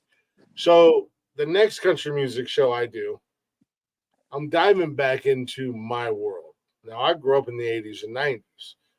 Same as I love me. 80s and 90s music. Because you and I are about the same age. Yeah, I love 80s and 90s music. I fucking love 90s country music. Mm-hmm. That is my world. And Garth Brooks is one of my favorite goddamn singers of all time. I'll do a whole ass Garth Brooks show, just so you guys know. Oh shit! What is that? Going into pieces?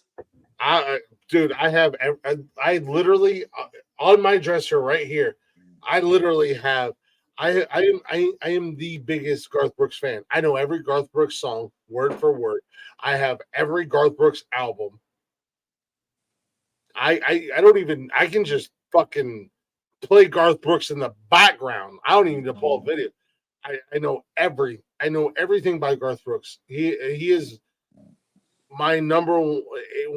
When people ask me who's your favorite artist of all time, and it's not genre specific, it's Garth Brooks. See, mine is Marilyn Manson. And that's the difference between you and I, and that's what makes this fun, right? Mm-hmm. No, I can make a playlist. I can make 6 different playlists off of Garth Brooks songs. And you know what's funny? Because you say Garth Brooks, and I don't think I would be crazy far off from knowing what you're going to play. Because Garth Brooks is such a mega artist that I think I would know for the most part what you're going to play, and I could kind of sing it in my head. So I could be a part of the stream and be like, okay, I could jam to this. What was it? The album Going Into Pieces is the last I remember of me kind of caring about Garth Brooks. In my opinion, is when Garth Brooks is kind of in the know. Dude, Garth Brooks. But I mean, what do I know? You know, I don't 100%. I don't know when Garth Brooks was relevant or irrelevant. But for me, relevant was Going Into Pieces. But that was an amazing album. Relevant was Going Into Pieces.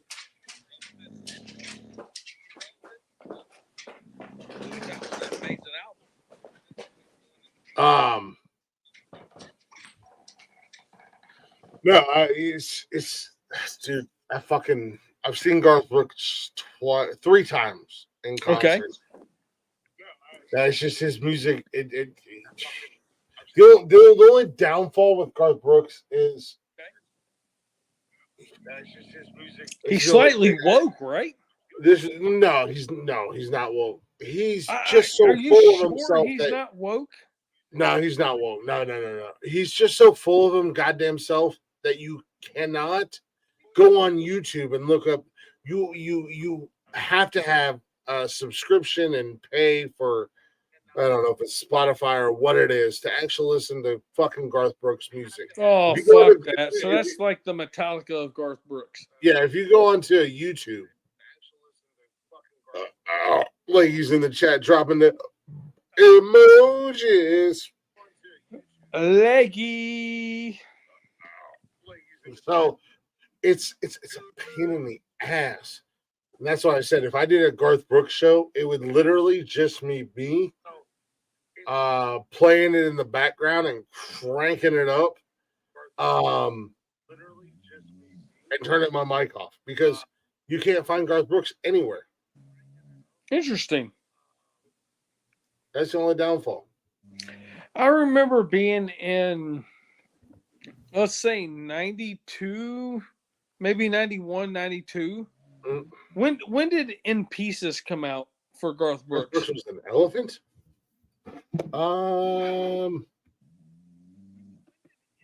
Now I want to fucking listen to Garth Brooks. You got me fucked up. I'm supposed to get up at like 7:00 in the morning to take.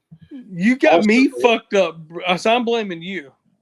No, you got me fucked up because now I want to fucking go put Garth Brooks in the CD player out in the living room. So let's blame each other. It came out in 1993.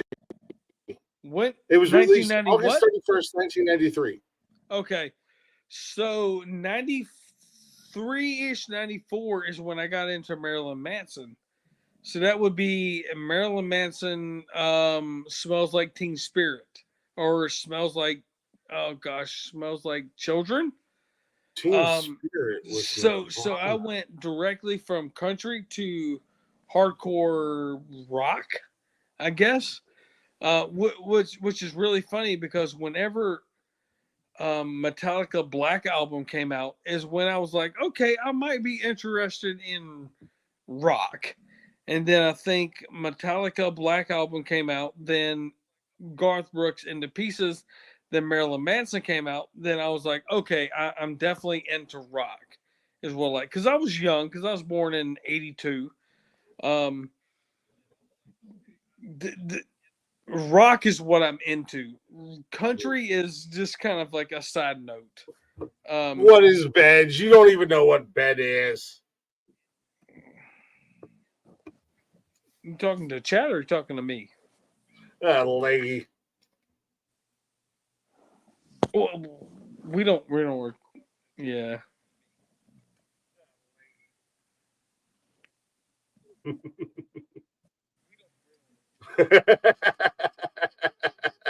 Fucking Nikki just messaged me.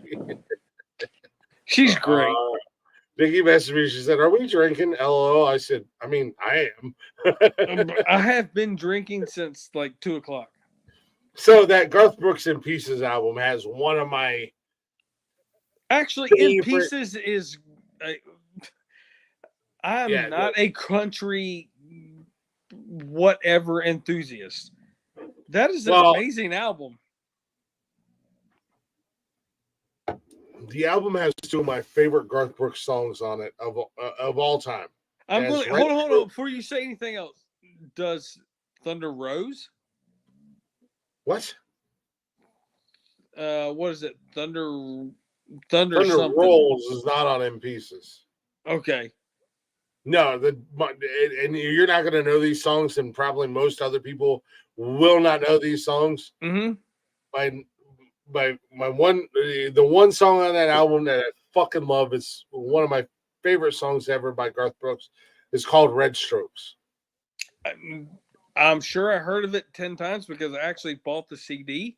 Hold on a second. But I don't know the song off the top of my head besides Low Places. That's my damn theme song. Well, blame it on my roots. I showed up in boots. It ruined your black tie affair. Last one to know. Last one to show. I was the last one you thought you'd see there. And I saw the surprise and fear in his eyes when I took your glass of champagne.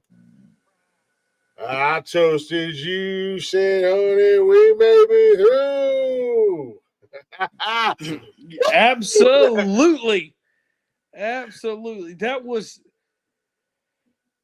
I'm a rock and roll, 100% rock and roll guy. Yeah. But that is the very first CD I ever bought was Garth Brooks In Pieces. The second, hold on, the first tape, and this is kind of saying my age, the first tape I ever bought was a Metallica, the day it released on tape. shit, at this point we're old, right? Because we're between CDs and tapes. We're old. We're old. I'm 41. You're what, 42? I'm Because 22. You're what? I'm 22. Okay. Well, we say what we say. I'm 41. I don't care to admit. I came out at the same time as I was in middle school when Pieces came out. I was in elementary school when Metallica Black Album came out, and my very first ever anything that I ever bought musical was Metallica, and it was tape. It was fucking amazing. I to me, Metallica is the standard, right? Metallica Inner Sandman, Metallica Sad But True. It holds up I to. don't like Metallica at all. That's cool. I'm That's a cool because Megadeth guy. I'm a Megadeth and I'm Megadeth and Iron Maiden all day long. Metallica's a fucking sellout. Metallica, Megadeth, Sabbath, Metallica. Well, no shit. Sorry, I'm drinking. Megadeth, Peace sells, but who's buying? 100% is fucking correct. But I liked old school Metallica. Like I loved Like Injustice for All and the shit. Justice before. for All, Master of Yep. Puppets. The Black Album is great. Yep, but Black Album is fantastic. That's the album I bought. Once you learn how big of douchebags Metallica are, Oh, they're fucking douchebags. Especially since, well, first and foremost, I'm a Megadeth guy all day long. And then you see Dave Mustaine, this tiny little ginger Catholic son of a bitch, just rocking out, man. And singing some of the most crazy songs out there. Not only did he sing crazy songs, but he sang it like accurately, right? Like peace sells, but who's buying? Right? That even like is today. Peace sells, but who is buying the piece? No one is buying the piece, like at all. It's one of my people only want to buy war. And one of my favorite songs by Megadeth. I love this goddamn song. It's a French title, and I know I'm probably going to butcher this, but it's a tout le monde, and it translates into English to set me free. Yep. And it sounds like a suicide note. Okay, so kind of like a Blink 182 song, but so like the opening the opening chorus goes, "Don't remember where I was. I realized life was gone. The more seriously I took things, the harder rules became. I had no idea what it cost. My life passed before my eyes. I found out how little I accomplished. All my plans denied. So as you read this, my friends, I'd love to stay with you all. Please smile when you think of me. My body's gone. That is all." A tout le monde, and again, I'm not French, and I know I'm butchering this. A tout miss a miss. Je vos amene, je dos parte. These are the last words I'll ever speak, and they'll set me free. Yeah, that's pretty tough to take. Kind of like Adam's song from Blink 182. Do you physically know like Blink 182 Adam's song? Yeah, no, Adam's song. I like Blink 182. Yeah, like that's pretty tough to take. Like if you sit there and listen to the words Adam's song, like that should make you sad. Mm-hmm. Like hearing that song being sung and knowing that person committed suicide and saying all those words. like that song that you just read should make you sad. Yeah, exactly. Yep. So, sorry, I'm gonna find out. So, It's Dave Mustaine later clarified the meaning is not a suicide song. When people have a loved one that dies and the end is a bad note, they wish they could have said something to them. So, this is the way for the deceased to say something to them before they go on. It was my impression of what I would like to say to people if I had 3 seconds to do a soundbite before I die. I would say to the entire world, to all my friends, I love you all. Now I must go. These are my last words I'll ever speak, and they will set me free. And that's what it translates into English, what he says in France or in you know, French. and what's really funny about Megadeth is they say everything that Metallica didn't, right? Mhm. Because the guy from Megadeth was a part of Metallica. And you get into what Metallica was going to be into what Megadeth is. And it's just a different style of singing what makes you kind of either venture towards Megadeth or venture towards Megadeth. Like Peace Sells is But Who Is Buying? I mean, fucking political ass song. I mean, he is 100% right. Peace sells. Everybody's buying peace. But at the same time, nobody's buying peace. Everybody wants peace, but nobody's buying it. But peace sells is who is buying. Everybody's buying war, right? Mhm. The fucking dude nailed it in Megadeth. Dave killed it. Um, But at the end of the day, I'm a Metallica fan I'm before I'm still a here, but Megadeth fan. But at the end of the day, kind of Megadeth kind of hits more of those points than Metallica. Um, I don't know. I'm we're getting off on kind of 90s 80s rock compared to country, and I know this is a country segment, so I don't want to go too far off. And Leggy's right, right, boys. I really need to head to bed. Have a great rest of your night, Benj, Leggy. I think you're more of a music fan than you give yourself credit for. I am an asshole music fan because I I am so specific of what I like because the songs I like is so specific. Is like you can say I'm a huge Marilyn Manson fan, right? I'll go ahead and say it to I everybody do in the not show. like Marilyn Manson at I'm a all. huge Marilyn Manson fan, but what people like in Marilyn Manson, I don't like in Marilyn Manson. Like I like Worship Your Wreck, um, um, Blood and Honey, Man That You Fear, things that is a little bit offbeat. Even though Mhm. Man That You Fear had a music video, I like a little bit of things that are offbeat that have actual freaking meaning to the actual song. Like Man That You Fear has a meaning into his grandfather. Um, which I know, Man That You Fear has a big meaning to it, and maybe a lot of people like it, but they may not necessarily like the meaning. They might not necessarily know the meaning. I've been a fan of Marilyn Manson since 1994. Um, I'm 41. I don't care to admit that.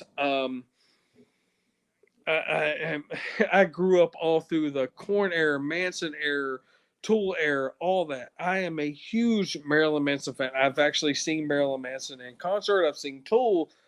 The only band I have not seen is Powerman 5000 in a perfect circle that I want to see, and I very seriously doubt I will ever see. Other than that, I've seen every band I want to see in concert.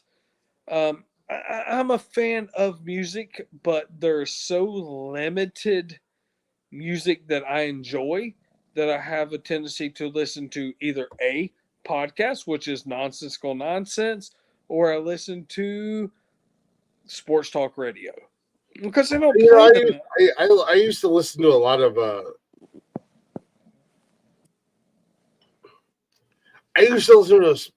lot of sports talk radio. But here's the thing: first and foremost, I'm smarter than them. I know more about sports than they do. Second of all, it is literally if you listen to like a ESPN radio or an AM sports talk radio, it is literally the same regurgitated bullshit 100% agree. all day long. And it's what kills me about like certain people who do a fantasy football podcast. You're not Yep. doing anything other than fucking reading from the internet, you goofy bastards. There's a reason why nobody watches your fantasy football podcast. Because you have no knowledge of the game, you have no knowledge of the players. I couldn't agree more. You could listen to ESPN and getting your who- local radio station. Yeah, I've got people who said they want to do a fantasy football show, and I'm like, all right, well, let's fucking do it. I don't have to be there if you don't want me to be there. I'll be there if you want me to be there, but let's fucking do it. But because I want to do it with those, I want to do a fantasy football or a football show or a sports show with those guys because they're actually fucking sports fans and they know what they're talking about. They're That's not so reading off funny the you mentioned goddamn that internet. because I want to see a sports radio show on nonsensical nonsense. It doesn't have to be team specific, right? Yeah. I want to see sports. And I tried it, and I tried to do football and fantasy football in college on Mondays. Yeah, and I kind of know what happened there. But there's only so much you can do by yourself. Correct. You know what I mean? And also I at the don't end of the day, I don't want to bore people with 3 hours of me talking. Now, granted, last Monday we legit did like 2 hours of me talking about Well, that's the because NFL Monday night and was college pretty football. interesting on Monday Night Football. But I don't know how nonsensical nonsense, not saying Glick, but nonsensical nonsense doesn't have a sports I've night. got guys out there. I've got a title for a show. I've got a show ready to go, man. I do Whether I'm a not part of it or not. understand how nonsensical nonsense does not have a sports night because I am fucking down for it. I've got guys, and I've got a guy who wants to do a sports show with me. You should We've already got a name and everything. I'm in the chat typing. Yeah. Even though I don't know shit about your team or their team or blah blah blah. I enjoy sports, right? But I enjoy that's the thing, camaraderie. I because the enjoy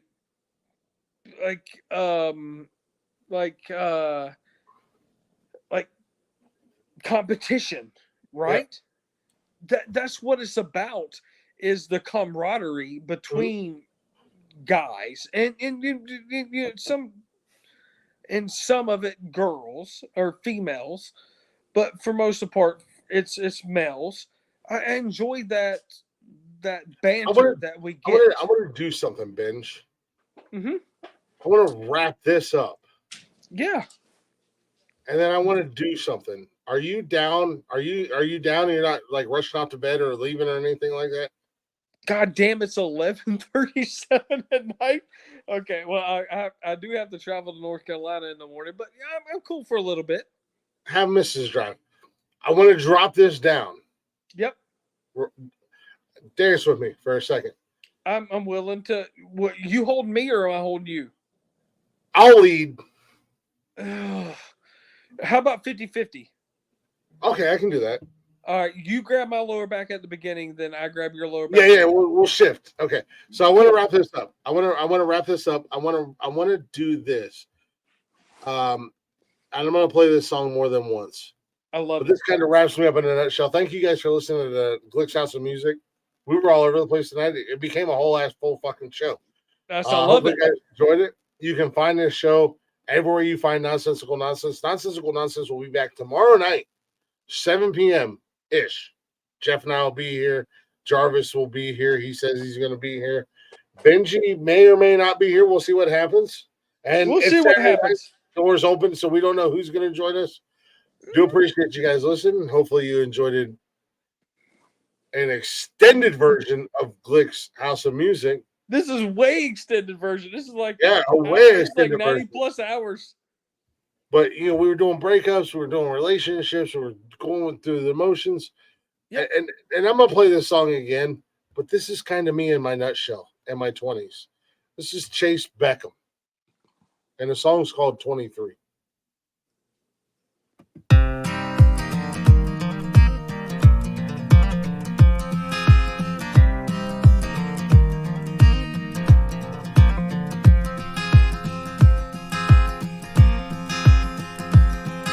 Simple as my mama said when I was very young.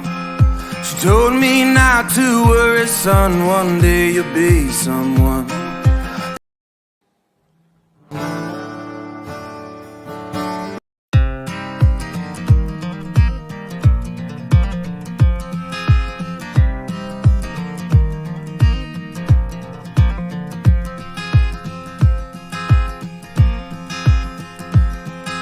Simple as my mama said when I was very young. She told me not to worry, son, one day you'll be someone. But here I am at 21, as loaded as a stagecoach shotgun. I'm sorry, mama, please don't look at me.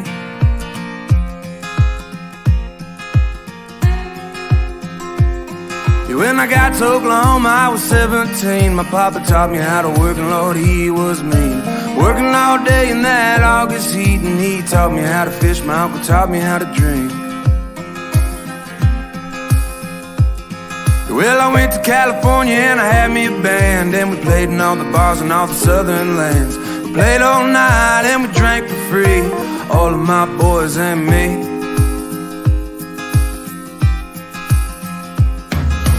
Now I'm 23 and there ain't nobody who can drink it like me. Soon I'll be 24 and the Lord knows that I can't drink no more.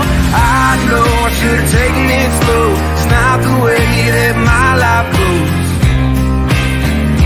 Now I know.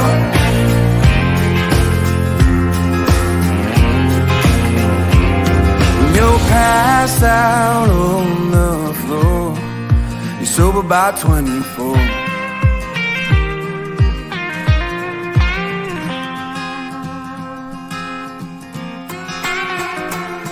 Well, I had a girl who loved me the whole damn time, and I drank my whiskey and she drank wine. Soon my bottle was too much to comfort me.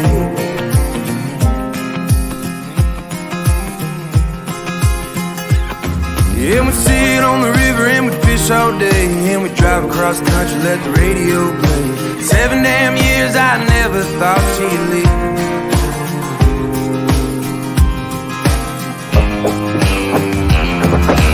Now I'm 23 and there ain't nobody who can drink it like me. Soon I'll be 24 and the Lord knows that I can't drink no more. I know I should have taken it slow. It's not the way that my life goes. Lord, I know.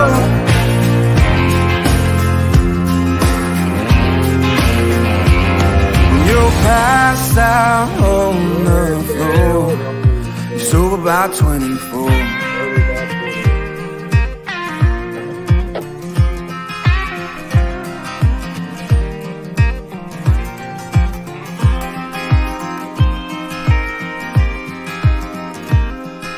Simple as my mama said when I was very young. She told me not to worry, son, one day you'll be someone. But here I am at 21, as loaded as a stagecoach shotgun. I'm sorry, mama, please don't look at me.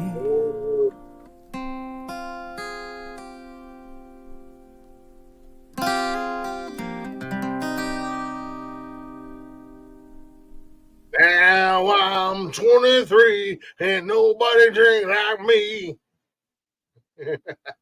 Here I am, passed out on the floor, sober at 24. I love that song, and I'm going to continue to play that song on this show because I was 24 years old when I found my sobriety. Well, that's good. It was when my oldest daughter was born. That's awesome. That was my end all be all.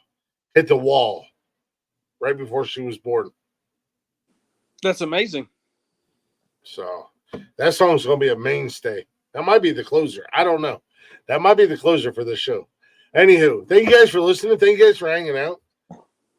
This is like a supersized version of Glick's House of Music. Lots of music, lots of conversation with my man Benj. My man's getting more and more comfortable on camera. He's getting more and more comfortable with the conversation. I love it. I love it. If you guys aren't already, go ahead and check out Nonsensical Nonsense Podcast. That's where you're going to find everything that is Glick's House of Music. Not only that, but you're also going to find the Nonsensical Nonsense Podcast. All the social media, Facebook, Instagram, Twitter, TikTok, YouTube, Twitch, Spotify, all that jazz. Spotify, everywhere you listen to podcasts. It's all Nonsensical Nonsense Podcasts. We are creating a network. We're creating a network for people to come and do their thing and be who they are and put their shit out there for you guys.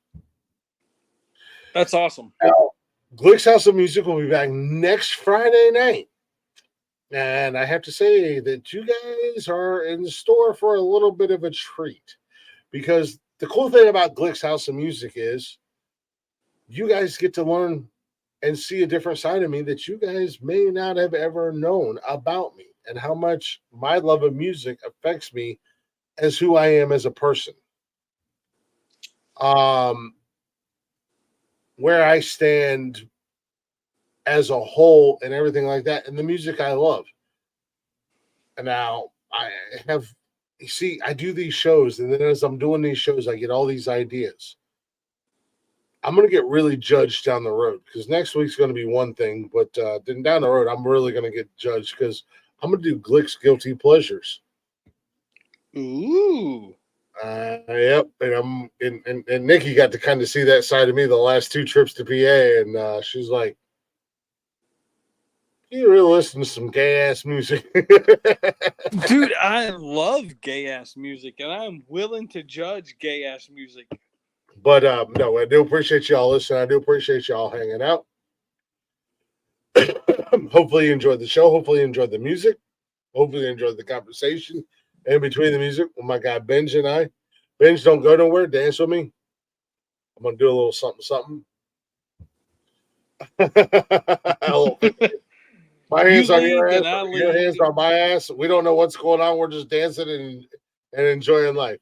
But no, like I said, I'll be back tomorrow. Brand new episode of Nonsensical Nonsense with my man Jeff. Jarvis Demon will be joining us. Maybe Benji will be there. Who knows who else will be there? Because it is Saturday night. Is it an open door challenge? That open door. In the meantime, check out all these other podcasts. Check out Benji Games 2 on Twitch. Check out Jarvis Demon. Check out Radio. God, what is Firehouse? Firehouse. You know, Leggy does mixtapes. She does Jukebox Fury. She does the documentaries. Fireman Rich, if you're up bright and early on Mondays, Wednesdays, and Fridays, check out my man Fireman Rich. However, Fireman Rich, you're really starting to dance a thin line because you're never in the comments, and I don't want to hear that you're asleep because you spent 3 hours with a group of fucking losers tonight in their comments the whole fucking time. They literally put 2 shows together and they couldn't do what I do solo. But you were there the whole time. That's why I said, you want to talk about support? Everybody support. But y'all only going to take that support from somebody else. You ain't going to support anybody else. It is what it is. Thank you guys for listening. Thank you guys for hanging out. I'll see you tomorrow night, assholes. I might see you tomorrow afternoon, to be honest with you. I might be online playing some Call of Duty, maybe some Madden, maybe I don't know. I'll be playing something. Pew, pew, pew, pew, pew, pew. Is that Nuketown map? I fucking love Nuketown. Who doesn't love Nuketown? All right, guys. I love Nuketown. Yeah. All right, guys. Much love. Peace out. All right, let's wrap that bad boy up.